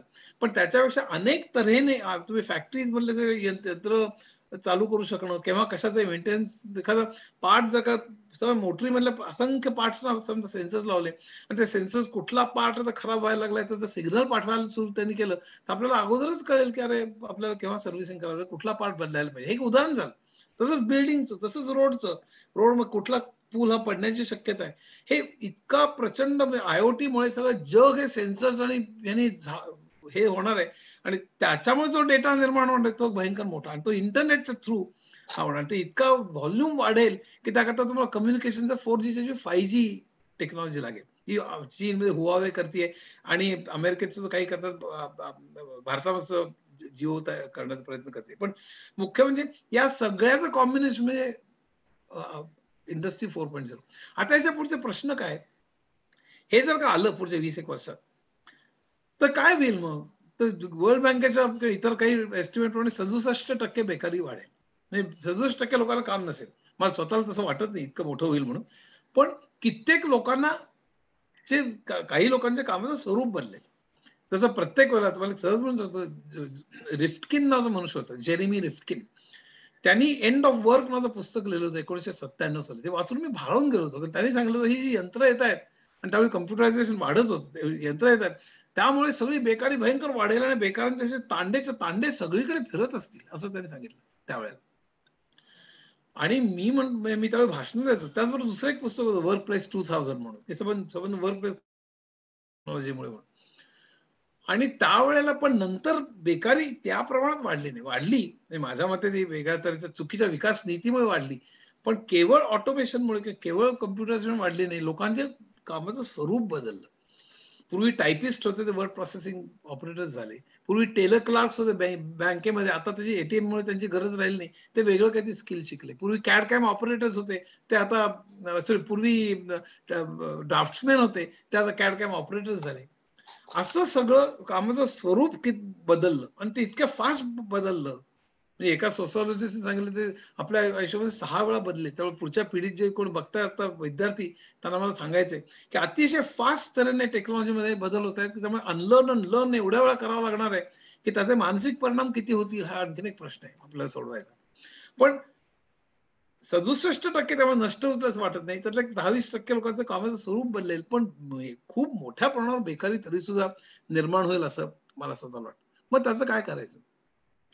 त्याकरता बेसिक इन्कम अशा तऱ्हेची एक कॉन्सेप्ट निघालेली आहे. तुम्ही जर का टाकलं गुगलवरती तर तुम्हाला ते कळेल की म्हणजे अशी ती थिअरी आहे. त्याच्यावर खूप वाद आहेत. म्हणजे त्याच्यामुळे तो प्रश्न सुटेलच अशातला भाग नाही. अनेक लोक त्याच्याशी बोलतात की त्यावेळी उत्पादकता एवढी वाढेल की सरकारकडे भरपूर पैसे आलेले असतील आणि त्यामुळे तुम्ही सरकार तुम्ही काम करा न करा तुम्हाला पैसे तुमच्या खात्यामध्ये टाकेल. कारण तुम्ही खायचं काय हा प्रश्न त्यामुळे सुटू शकेल, पण तुम्ही करायचं काय हा प्रश्न तुमच्या कल्चरवर अवलंबून आहे. त्यामुळे दारूच्या गुत्त्यात जाल का, तुम्ही जुगार खेळाल का, मारामार कराल का, काय कराल का, संगीत ऐकाल, हे तुमच्या कल्चरवर अवलंबून आहे. तेव्हा हा एक फार अर्थात त्याचा सुद्धा खूप मोठा प्रश्न आहे की बेकारी जर का आली तर त्यांना फक्त कॉम्पेन्सेट करायचं ठरवलं तर त्यात खूप प्रश्न आहे. म्हणजे त्यात अतिशय मोठा प्रश्न आहे हरारीने उत्पन्न केलेला आहे. मला तो मांडण्याचा होतो. नॅशनलिझम किंवा पॅट्रिओटिझम जो आहे ना तो एका तऱ्हेने खूप वाईट आहे. देशावर प्रेम असणं गोष्ट वेगळी, पण त्याचा अतिरेक होणं हे खूप वाईट. हरारीच होते मानतो आपल्या रवींद्रनाथ टागोरांपासून खरं म्हणजे बर्ट्रंड रसेल पासून अनेक लोकांनी अल्ट्रा नॅशनलिझम खरं म्हणजे फाशिझम कडे लीड करतो. पण त्यात आपण आता शिरायला नको, तोही खरं महत्वाचा अनसॉल्व प्रॉब्लेम आहे. पण एक त्यातला दुसरा भाग असा की ग्लोबल विचार जर का आपण केला नाही, फक्त नॅशनल बाउंड्री मध्येच विचार केला तर अनेक प्रश्न न सुटण्यासारखे. उदाहरणार्थ क्लायमेट चेंज. कारण क्लायमेट चेंज हवेमध्ये जेव्हा ब्राझील मधली जंगलं तोडतात त्याचा परिणाम इतर अनेक देशांवरती होतो. किंवा कॅलिफोर्नियातली जंगल हे होतात तर जसं आता दिल्लीमधलं जे वातावरण आहे ते युपी आणि पंजाब आणि हरियाणातली हे कापल्यामुळे जसं हे जवळचं उदाहरण झालं. पण इतरही अनेक ठिकाणी हवा ही सगळीकडे पसरत असल्यामुळे असं मी म्हणू शकत नाही की मी माझ्या प्रांतात काही करतो आणि तुझ्या प्रांतात तू काही कर. त्यामुळे ग्लोबली सोडवलं पाहिजे. एका देशाने फक्त करून ते चालणार नाहीये. याचं कारण असं की एका देशाने समजा सांगितलं की आम्हाला जर का क्लायमेट चेंज जर का थांबायचं असेल तर आम्हाला इंडस्ट्रियलायझेशन कमी केलं पाहिजे की निदान फॉसिल फ्युएल्स म्हणजे तेल आणि कोळसा कमी वापरला पाहिजे. त्यामुळे आम्ही इंडस्ट्रियलायझेशनवर परिणाम होईल, आमच्या जीडीपीवर परिणाम होईल. मग इतर राष्ट्र पुढे जातील, ते मिलिटरीचं उत्पादन जास्त करतील, आमच्यावर हल्ला करतील. त्यामुळे ग्लोबल कॉपरेशन सगळ्यांनी मिळून जर का ठरवलं तरच शक्य. म्हणून सगळे अकॉर्ड वगैरे चाललेले असतात. पॅरिस अकॉर्ड ट्रम्प बाहेर पडला आपल्याला माहिती आहे. पण आणि ते अकॉर्ड केली तरी कोणी पाळत नाही. हातातला महत्वाचा भाग त्याच्याविषयी मी बरंच लिहिलेलं आहे. म्हणजे खऱ्या अर्थाने जर का सगळ्यांनी ग्लोबली जर का सगळ्यांनी क्लायमेट चेंज हे केलं तरच शक्य. तसंच इथे बेकारीचं पण आहे. एक उदाहरण सांगतो. कॅलिफोर्नियामध्ये आर्टिफिशियल इंटेलिजन्सचा शोध लागल्यामुळे समजा बांगलादेश मधले जे टेक्सटाईल मध्ये जे काम करणारी मंडळी ती बेकार झाली समजा, तर त्यांना कॉम्पेन्सेट बांगलादेशच्या सरकारने करायचं का?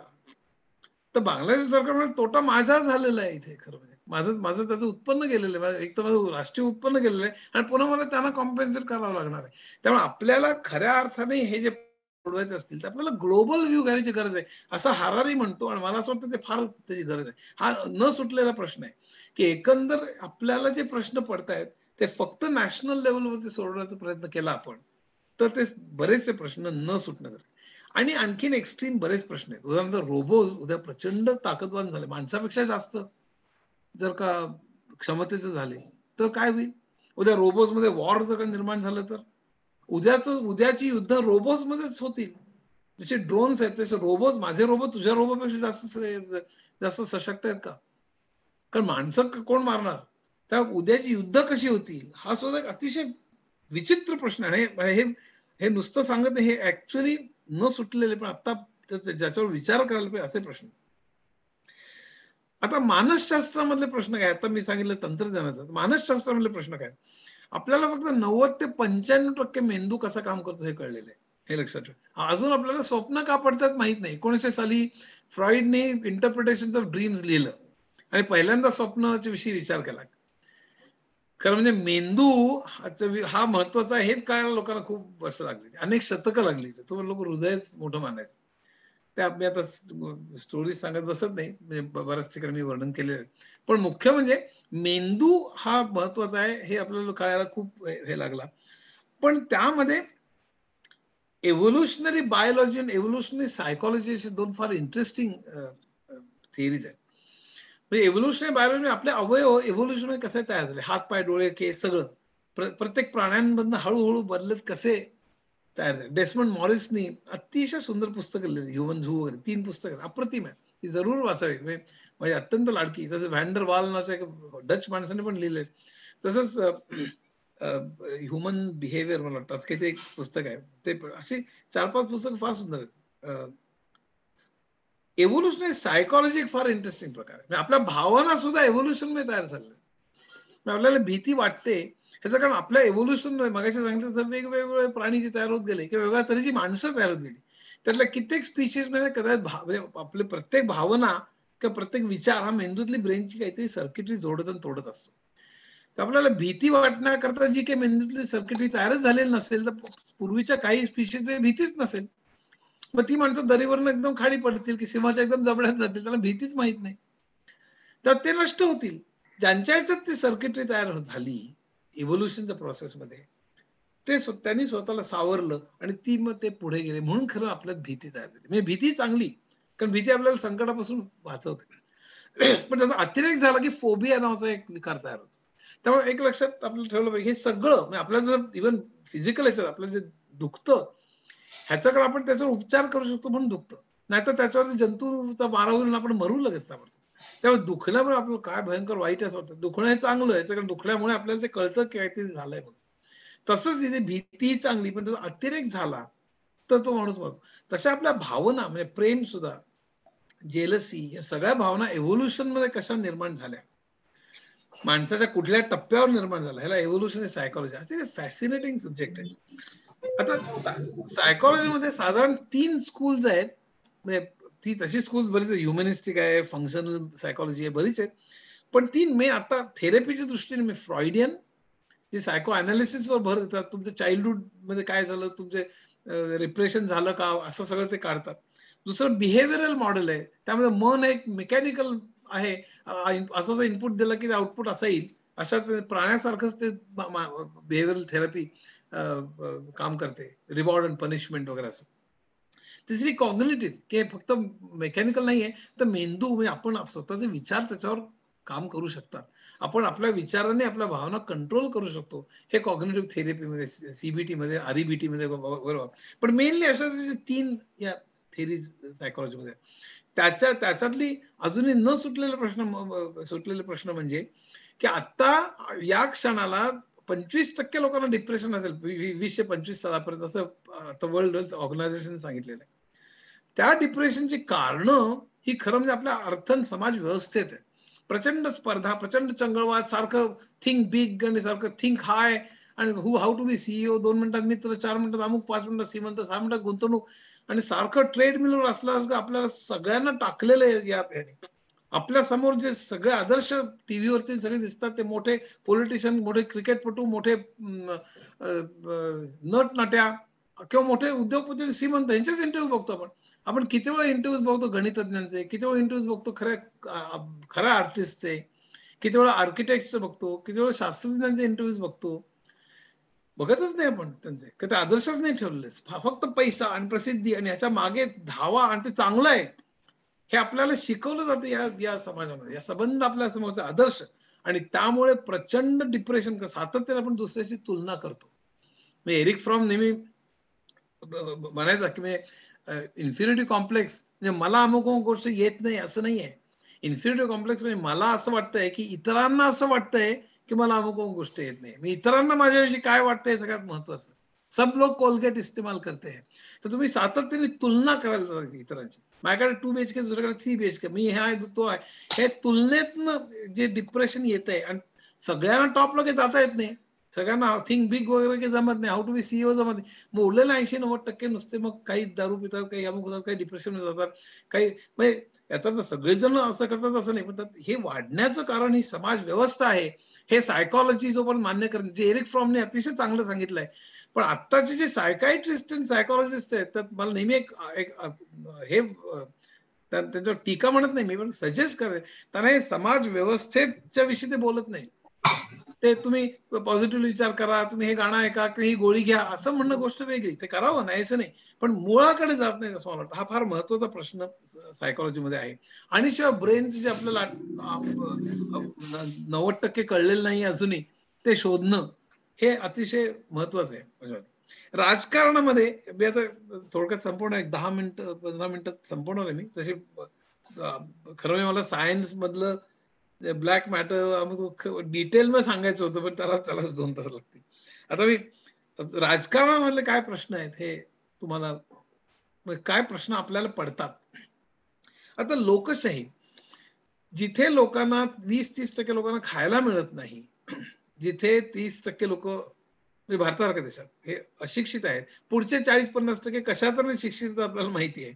8वीतल्या मुलाला दुसरीला गणित येत नाही वगैरे असे, की इव्हन अमेरिकेमध्ये सुद्धा जनरल नॉलेज त्यांच्या देशाच्या पलीकडे काही नसतं. आपलं जे ज्ञान असतं ते सगळं मीडिया फेड असतं. आता तर सोशल मीडिया फेड, व्हॉट्सअप युनिव्हर्सिटी मधनं, तर आपलं ज्ञान त्याच्या बेसिसवरती आपण जे डिसिजन घेऊ शकतो, ते ज्ञानच आपल्याला भयंकर संकुचित असेल, आणि त्यातनं आणखीन करप्शन आणि पैसे देऊन हे होणं, मतं विकत घेणं, ट्रकने आणून वगैरे, हा अगदी त्यातला फारच वाईट भाग झाला. पण कॉर्पोरेट्सचा प्रचंड प्रभाव तुमच्या निवडणुकीवर पडणं, आणि त्यामुळे निवडणुकीनंतर त्यांच्याच बाजूचे सगळे निर्णय आणि धोरणं घेणं, हे लोकशाही मध्ये बरोबर आहे का, हा एक फार महत्वाचा प्रश्न आहे. आणि म्हणून आपल्याकडे जेव्हा इकॉनॉमिस्ट इंटेलिजन्स युनिट EIU ने जेव्हा सर्वेक्षण केलं होतं, तेव्हा फक्त 7 ते 8 तरी 8 ते 10 म्हणजे सगळ्यात चांगली लोकशाही, 6 ते 8 म्हणजे सदोष लोकशाही, 4 ते 6 म्हणजे आणखीन सदोष लोकशाही, आणि 4च्या खाली म्हणजे खूपच वाईट, म्हणजे रशिया, चीन आणि इतर अनेक देश आहेत. म्हणजे तर भारत आणि अमेरिका हे 6 ते 8 मध्ये लक्षात ठेवा, सदोष लोकशाहीमध्ये. त्यात सुद्धा आता गंमत अशी आहे की बरेचसे देश ऑथॉरिटेरियन किंवा डिक्टेटरशिपकडे वळायला लागले. बाहेरनं लोकशाही असेल पण खूप त्यांची डिसिजन मेकिंग प्रोसेस ही खूप डिक्टेटरशिपकडे वळणारी आहे. आणि त्यामुळे फॉर्मल डिक्टेटरशिप न आणता इलेक्शन घेऊन सुद्धा प्रत्यक्ष निर्णय मात्र हे एकाधिकारशाहीकडे वळणारे असे जगामध्ये अनेक राष्ट्र आता निर्माण होत चालले. म्हणजे चॉम्स्कीनी जगामधले तुला सगळ्यात महत्वाचे प्रश्न कुठले वाटतात त्यामध्ये क्लायमेट चेंज सांगितलंय, दुसरी डेमोक्रेसी सांगितलेली आहे की जगामध्ये डेमोक्रेसी आणि मिलिटरीचं वाढणं सारखी युद्ध होणं वॉर, त्याला तर थर्ड वर्ल्ड वॉरची भीती वाटते चायना रशियाच्यामुळे. तर बेसिकली हा जो भाग आहे म्हणजे लोकशाही नष्ट होणं, बरोबर लोकशाही असणं, पण ऍक्च्युली लोकशाहीचा गाभा जो आहे की लोकांनी ते हे करणं. पण त्यामध्ये सुद्धा गंमत बघा, म्हणजे प्रेसिडेन्शियल आणि पार्लमेंटरी अशा दोन दोन आपल्याकडे पद्धती बरं का. म्हणजे 56 पार्लमेंटरी डेमोक्रेसी असलेले 56 देश, त्याला 31 देशांमध्ये कॉन्स्टिट्युशनल मोनार्कीज आहेत, म्हणजे बहारीन वगैरे टाईप, की जिथे पार्लमेंट आहे पण त्या राजालाच सांगितलं की तूच बाबा सगळ्यात मुख्य आहेस म्हणून. पार्लमेंटरी पद्धत आहे पण राजा सगळं बघतो. 25 देशात माझं खरी डेमोक्रेसी, पार्लमेंटरी डेमोक्रेसी. तिथे पंतप्रधान आहे इंग्लंड सारखा, की चान्सलर आहे जर्मनी सारखा, आणि प्रेसिडेंट बाकी अमेरिकेसारखे अनेक प्रेसिडेन्शियल सिस्टम आहेत. पण या अनेक देशांमध्ये जी मतं दिली जातात त्यात मतांच्या पर्सेंटेज प्रमाणे नेता ठरवला जात नाही, हे महत्वाचं. जर अमेरिकेमध्ये इलेक्टोरल कॉलेज म्हणून आहे, जसं कॅलिफोर्नियामध्ये उदाहरणार्थ मला वाटतं 55 इलेक्टोरल कॉलेजच्या सीट्स आहेत. कॅलिफोर्नियामध्ये समजा 51% रिपब्लिकन्स मिळाले आणि 49% समजा डेमोक्रॅट्स मिळाले, ते केवळ 2% फरक आहे, रिपब्लिकन जास्त मिळाले, तर 55च्या 55 इलेक्टोरल कॉलेजच्या सीट्स रिपब्लिकन मिळाल्या असं धरलं जातं. थोडा जरी फरक असेल तरी सुद्धा असं प्रत्येक राज्याचं करायचं आणि मग त्यात कोणाला बहुमत मिळालं म्हणून आपला प्रेसिडेंट निवडायचा. त्यामुळे होतं काय, मी मागच्या वेळी हिलरी क्लिंटनला 26 लाख मतं जास्त पडून ट्रम्प निवडून आला, की आपल्याकडे 2014 साली बीजेपीला काँग्रेसच्या 1.5 मतं पडली होती पण 6.5 पट एमपी निवडून आले. हा जो प्रकार आहे हा प्रकार बदलायला पाहिजे का, हा आपल्याला पडलेला प्रश्न पाहिजे. प्रपोर्शनल रिप्रेझेंटेशन नावाची पद्धत ती या नात्या वेगळ्या तऱ्हेने 89 देशात चालू आहे बरं का, आपल्याला माहिती नसेल. 89 देशात चालू आहे. त्या म्हणजे अगदी क्रूड भाषेत जर समजा 2 पक्ष असतील तर त्यांनी नावं आपण या पक्षाला का त्या पक्षाला मत द्यायचं आणि त्या जो पक्ष निवडून येईल त्या पक्षाने मग प्रत्येक राज्यामध्ये आपल्या एमपीज आणि एमएलएज निवडायचे. पण मग लोक म्हणतील पण आम्हाला पक्ष ते धोरणावर मान्य आहेत पण एमपी आणि एमएलए आम्हाला माहितीच नाही आमच्यासाठी काम करेल की नाही म्हणून. मग त्याच्यात अनेक सुधारणा करण्यात आल्या. मग त्यात एक सुधारणा शिरण्यासारखे बरंच तासभर लेक्चर देता येईल, पण मुख्य म्हणजे असं की त्या प्रत्येक पक्षाने प्रत्येक राज्याकरता प्रत्येक भौगोलिक ह्याच्याकरता 10 तिथे समजा सीट्स असतील तर आपल्या 10 उमेदवारांची नावं द्यायची, या ऑर्डरने आम्ही त्यांना घेऊ प्रत्येक पक्षाने. आता एखाद्या भौगोलिक ह्याच्यात एका पक्षाला समजा 3 पक्ष असतील आणि एकाला 50% मतं पडली, दुसऱ्याला 30 पडली, तिसऱ्याला 20 पडले, 20% पडले, तर पहिल्या पक्षातल्या 10च्या यादीमधले पहिले 5 निवडायचे, दुसऱ्या पक्षातल्या 10च्या यादीमधले 3 निवडायचे, तिसऱ्यातल्या 10च्या पक्षात 2 निवडायचे आणि मग राज्य स्थापन करायचं. अशी एक पद्धत आहे. त्याच्यावर खूप डिबेट्स आहेत, अनेक त्याच्यात पद्धती आहेत. काही वेळेला ते इम्प्लिमेंट करायला कॉम्प्लिकेटेड आहेत, पण ती खरी लोकशाही, कारण लोकांच्या जेवढ्या लोकांना ते हवं आहे त्या तऱ्हेने ते रिप्रेझेंट, ही लोकशाही चांगली का मग. पण त्यामध्ये सुद्धा लोकांना राईट टू रिकॉल मिळतो का, लोकपाल नावाची पद्धत आहे का, सगळ्या सिस्टम्स आणि हे इंडिपेंडंट आहेत का, असे अनेक प्रश्न आहेत. पण आता गंमत अशी की राईट टू रिकॉल जर का पाहिजे असेल, आणि माझी अशी समजूत की 20, 30, 40 वर्षांनी म्हणजे आपल्या सगळ्या तरुणांनी विचार केला पाहिजे, जेव्हा इंटरनेट सगळ्यांकडे असेल, जेव्हा बँडविड्थ खूप असेल आणि जेव्हा आपल्याला कनेक्टिव्हिटी आणि कम्युनिकेशन खूप असेल, शिक्षण खूप वाढलेलं असेल, माहिती सुद्धा प्रत्येकाला खूप असेल, त्यावेळेला आपल्याला लिटरली म्हणजे कंटिन्युअस डेमोक्रेसी जर म्हणता येईल ती ठेवता येईल, किंवा डायरेक्ट डेमोक्रेसी. अथेन्स मध्ये पहिल्यांदा डेमोक्रेसी सुरू झाली. अथेनियन डेमोक्रेसी डायरेक्ट डेमोक्रेसी, लोक सगळे एकत्र जमायचे आणि निर्णय घ्यायचे. आत्ताच्या डेमोक्रेसीला रिप्रेझेंटेटिव्ह डेमोक्रेसी म्हणतो आपण, प्रतिनिधी निवडतो ते निर्णय घेतात आपल्या वतीने, लोक डायरेक्टली निर्णय घेत नाही.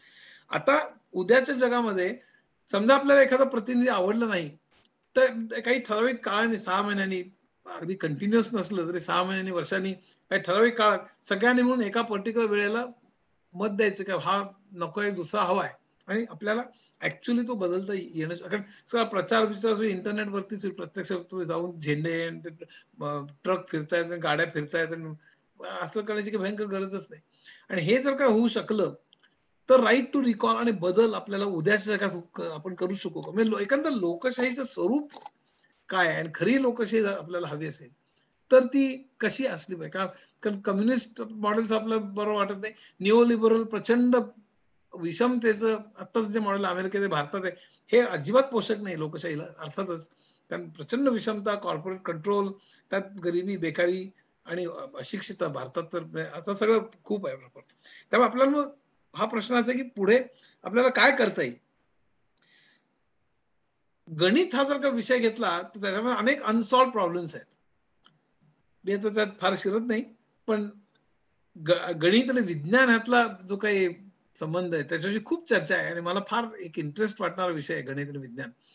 म्हणजे गणितात काय असतं की आपण काहीतरी अश्युम करतो आणि ते अश्युम करून आपण आपलं साम्राज्य त्याच्यावरती गणिताचा सगळा माहोल त्याच्यावरती उभा करत असतो. म्हणजे इफ जर अमुक असेल तर अमुक बर्ट्रंड रसेलने ते गणित म्हणजे आणि लॉजिक एकच असं म्हणायला सुरुवात केली होती. फार इंटरेस्टिंग. Mathematics is super. म्हणजे त्याची संपूर्ण सिस्टीम वेगळी असते. म्हणजे आणि त्याचा आजच्या जगाशी संबंध असला पाहिजे का ह्याच्याशी खूप वाद आहेत बरं का. एक गट असं म्हणतो की संबंध असला पाहिजे. तुम्ही असम्पशन्स जी करता ती सुद्धा त्याचा कुठेतरी जगाशी संबंध असतो. दुसरा गट म्हणतो नाही आम्ही काही अश्युम करू आणि आम्ही आमची वेगळी आमचं वेगळं गणित निर्माण करू. मी तुम्हाला उदाहरण सांगतो. प्राईम नंबर्स म्हणजे ज्याला तो नंबर आणि एक या दोघांनीच फक्त भाग जातो त्याशिवाय बाकी कोणा कशाही भाग जात नाही. एक हा प्राईम नंबर आहे, 2 हा प्राईम नंबर आहे, 3 हा प्राईम नंबर आहे, 4 हा प्राईम नंबर नाही आहे, 5 हा प्राईम नंबर आहे, 6 नाही आहे, 7 हा प्राईम नंबर आहे, 8 नाही आहे कारण आठला 2 आणि 4 ने भाग जातो, 9 हा प्राईम नंबर नाही, 3 आणि 3, 10 ला नाही आहे, 11 प्राईम नंबर आहे, 12 प्राईम नंबर नाही, 13 प्राईम नंबर आहे असं.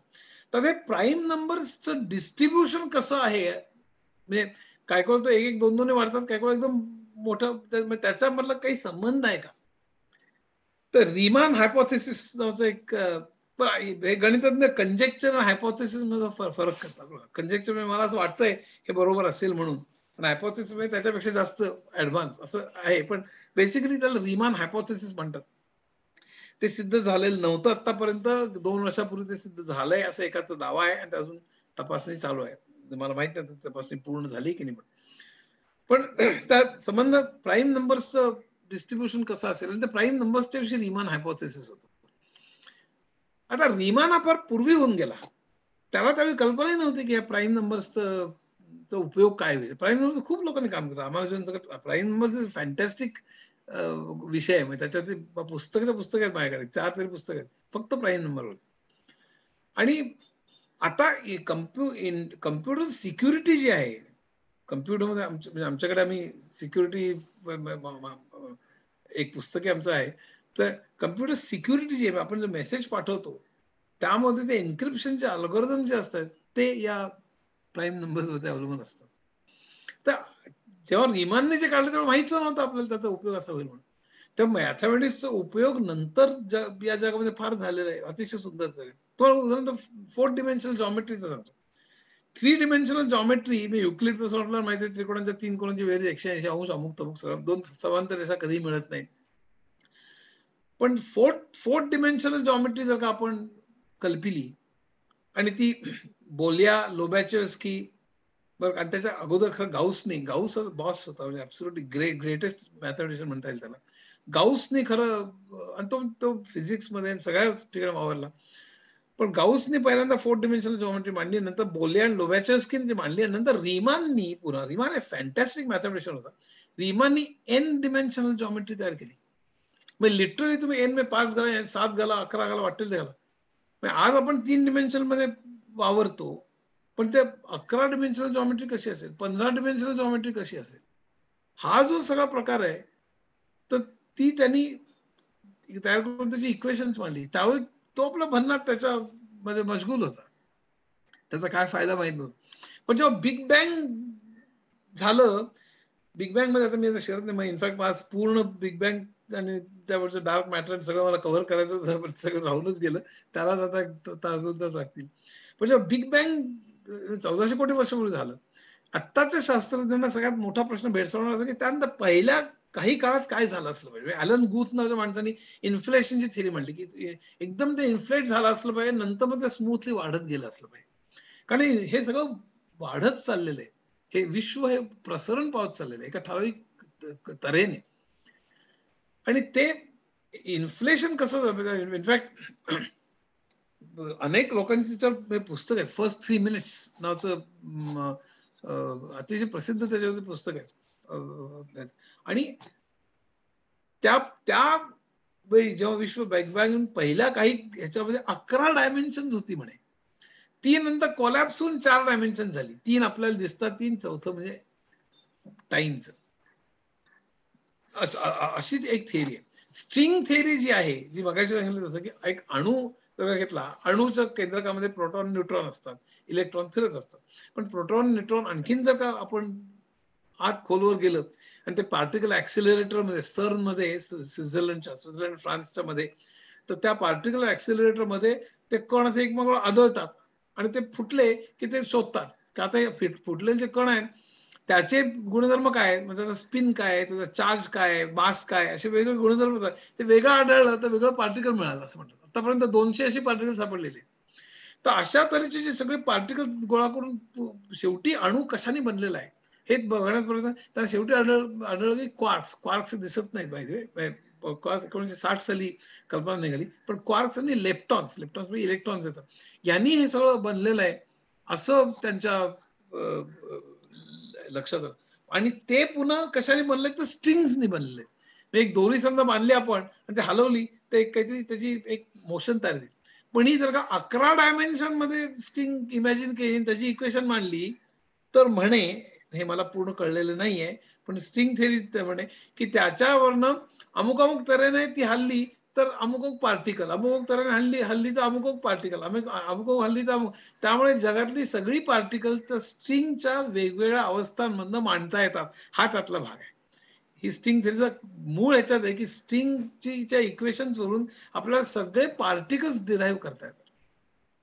तर हा एक ही जी गंमत आहे, स्ट्रिंग थिअरी 11 डायमेन्शन त्याला लागतात आणि त्यामुळे रिमानची जॉमेट्री पण उपयोग पडते. आता रिमानच्या डोक्यात सुद्धा आलं नसेल की असं आहे. सांगण्यात होतं असं की P versus NP, Hodge conjecture, Riemann hypothesis, Yang Mills existence and mass gap, Navier Stokes existence and smoothness, बरं का, आणि Birch and Swinnerton Dyer conjecture, Poincare conjecture. Poincare आता सोडवलं असं म्हणतात. खरं याच्यापेक्षा चिकार जास्त अजून अनसॉल्व प्रॉब्लेम्स आहेत. पण हे एक 7 महत्वाचे एक प्रॉब्लेम्स त्यांनी मांडले होते, त्याला प्राइज पण दिलं होतं. पण ते प्राइज त्यांनी 2 आता पॉइंटकेअर सोडवलेला आहे, विमान सोडवण्याचा दावा केलेला आहे आणि इतरही कदाचित सोडवण्याच्या मार्गावर असतील. पण असे गणितातले खूप मेजर प्रश्न की गणिताचं आणि प्रत्यक्ष जगाचा संबंध काय, ते जगातल्या अनुभवांना तुमचं गणित तयार होतं का गणित तयार होतं नंतर ते विज्ञानात वापरलं जातं. त्याच्यावर्षी फाइनमनचे फार मजेदार हे होतं. आता त्यात तो कॉमन शेअर आहे. आता शेवटला मी फक्त सांगणार आहे आणि थांबणार आहे, ते म्हणजे तत्वज्ञान. फिलॉसॉफीमध्ये म्हणजे पहिला प्रश्न म्हणजे देव आहे की नाही, हा एक प्रश्न लोकांचा नेहमी असतो. त्यामध्ये आस्तिक, नास्तिक आणि ॲग्नॉस्टिक नावाचं एक आहे. रसेल त्याच्यावर विश्वास ठेवायचा की अननोएबल, मला माहित नाही देव आहे की नाही. म्हणजे मला स्वतःला ॲग्नॉस्टिक पोझिशन सगळ्यात जास्त जवळची वाटते. नास्तिक, आस्तिक वगैरे. पण कारण विज्ञानाचा विचार केला तर पहिली गोष्ट आपण, आणि त्यात लिंग्विस्टिक्स पण येतात. देव आहे का असं मला कोणी विचारलं तर तू देव कशाला म्हणतोस ते सांग मला. कारण मी समजा खुर्चीला देव म्हणलं आणि तू टेबलाला म्हणत असतील तर आपली भाषा एक झाली पाहिजे. त्याच्यात भाषेचा प्रश्न येतो. तो म्हणला नाही देव म्हणजे सगळ्यांचं भलं करतो तो देव, असं म्हणलं. मग म्हणतो कुठे भलं करतो, हे बघ ह्याचं भलं झालेलं नाही म्हणजे मग देव नाही. त्याचं गंमत अशी की देवाची डेफिनेशन तुम्ही करायला जाता त्यातच तो आहे की नाही हे कळायला लागतं. देव म्हणजे निसर्ग म्हणाल तर आहे, देव आहे. देव म्हणजे खुर्ची तर देव आहे. देव म्हणजे जो पाप करतो त्याला तो शिक्षा करतो, तसं काही दिसत नाही इथे मला. पण अर्थात त्यात पाप म्हणजे काय याची डेफिनेशन आपल्याला द्यावी लागेल, ते इतकं सोपं नाहीये. पण मुख्य म्हणजे असं की त्यामध्ये लँग्वेजचा प्रश्न येतो, त्या डेफिनेशनचा प्रश्न येतो, आणि ते बरंच कॉम्प्लिकेटेड आहे. पण मला ॲग्नॉस्टिक पोझिशन जास्त योग्य वाटतं. पण हा प्रश्न अजून आपल्याला विचार करणार. दुसरं, आपल्याला ज्ञान कसं मिळतं, तर ज्ञान कसं मिळतं ह्याच्यासाठी तर खूपच थिअरी ऑफ नॉलेज, ज्याला एपिस्टिमॉलॉजी म्हणतात. म्हणजे काही लोक जे होते ते देखात, अमुक बरीच मंडळी होती, त्यांना रॅशनलिस्ट म्हणायचे. ते म्हणजे फक्त मी विचार करून, फक्त डोक्यातनं विचार करून मी माझं ज्ञान मी घेऊ शकतो. आपल्याला अनुभवाची गरज नाही. आपल्याकडे जो कित्येक जुन्या आपल्या विचारवंतांचं असंच म्हणणं होतं, मी ध्यान, मी फक्त आत विचार करतो आणि मला सगळं जगाचं ज्ञान मिळेल.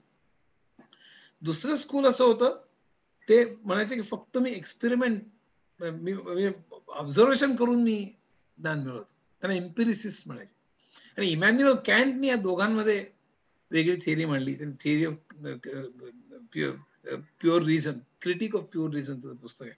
आणि त्यामध्ये त्यांनी ए प्रायरा, ए पोस्टेरा, त्यात कॉम्प्लिकेटेड ते जाण्याचं कारण त्यांनी सिंथेटिक ए प्रायरा असं नवीन त्यांनी हे केलं. पण मुख्य म्हणजे आपल्याला कळतं कसं, म्हणजे आपल्याला जेव्हा एखादी वस्तू आहे हे कळतं कसं.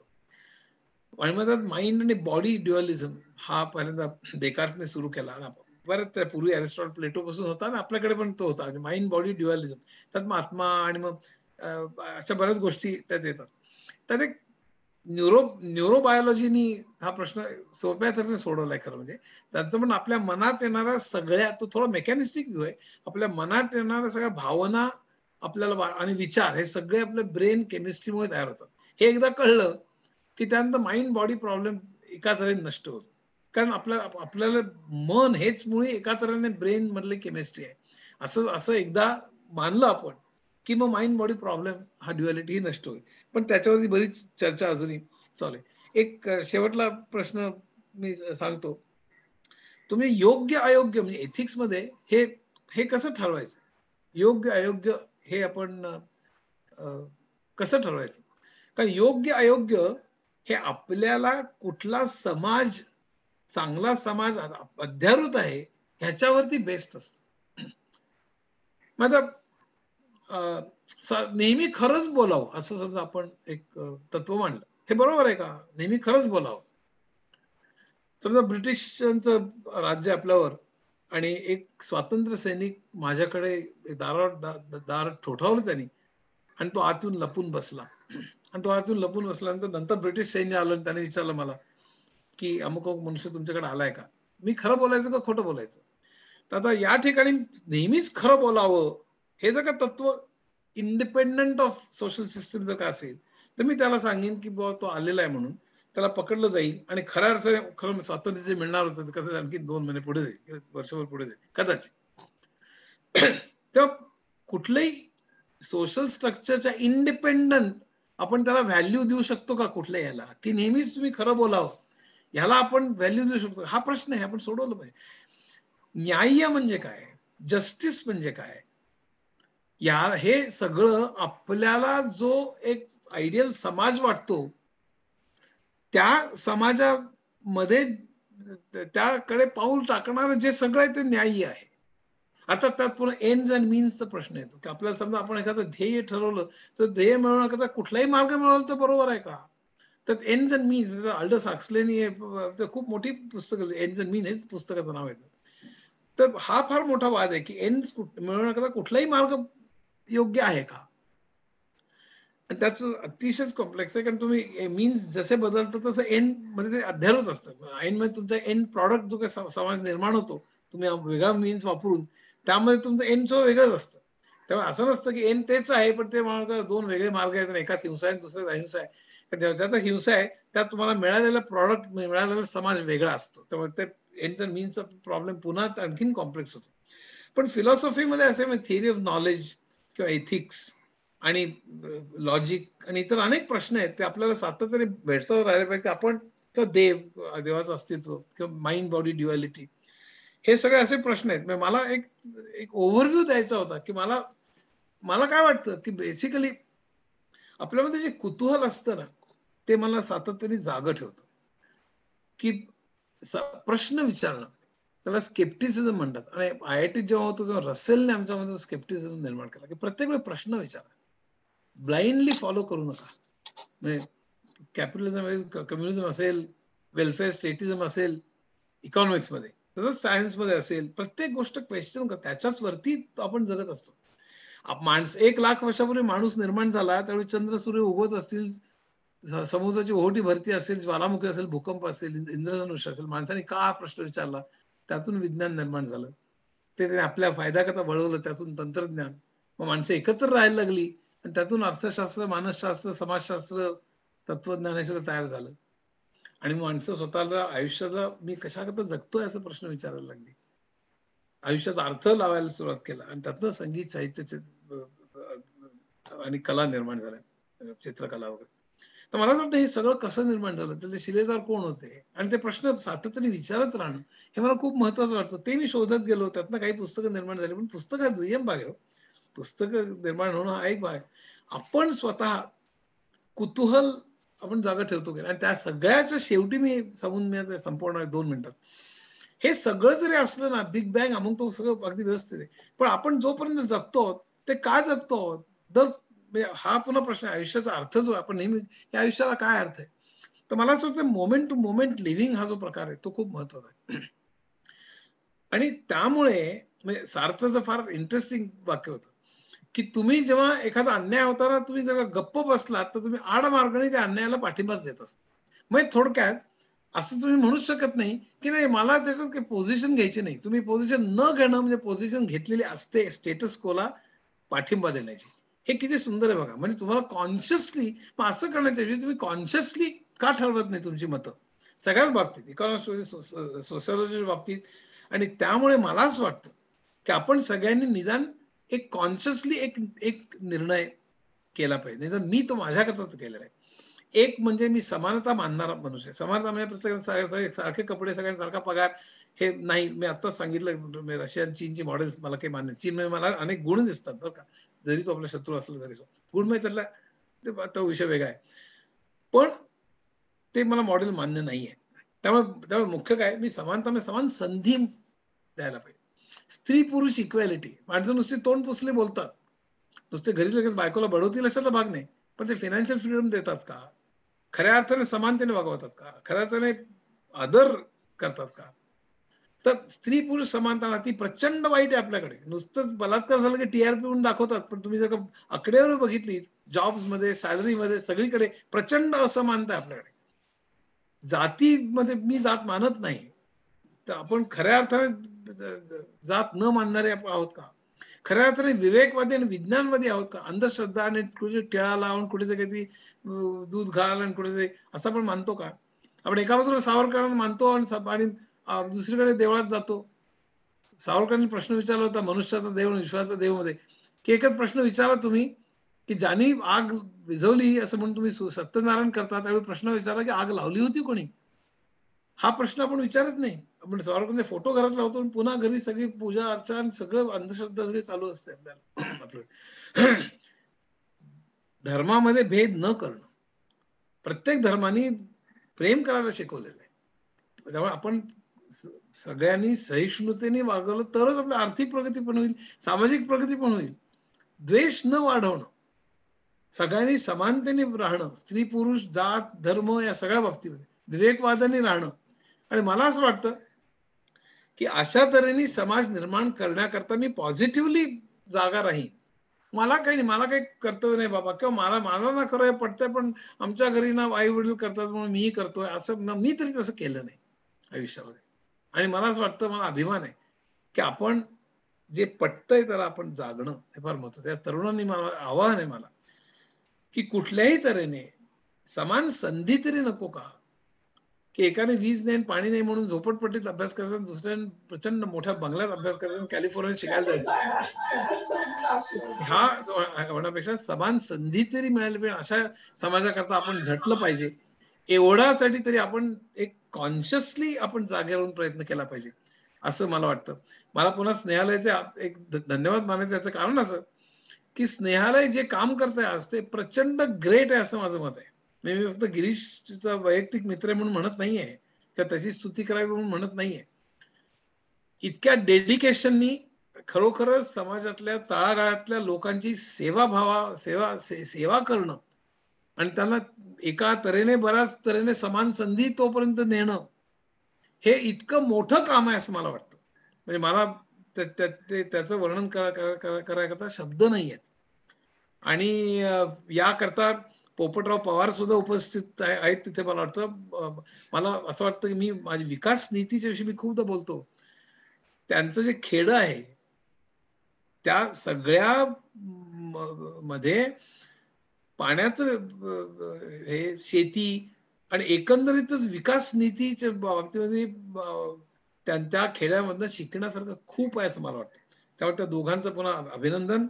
गिरीशचं पुन्हा मला कौतुक करायचं वाटतं आणि पुन्हा मला इथे बोलण्याची संधी दिली त्याबद्दल धन्यवाद. खरं म्हणजे मी आपलं पाठ स्वतः हे करत नाही. ह्याला प्रत्येक विषयावर माझं 1 तास 2 तासच भाषण करावं. खूप पुस्तक आणि खूप ह्याचे रेफरन्सेस देऊन चर्चा होऊ शकेल खरं म्हणजे आपली.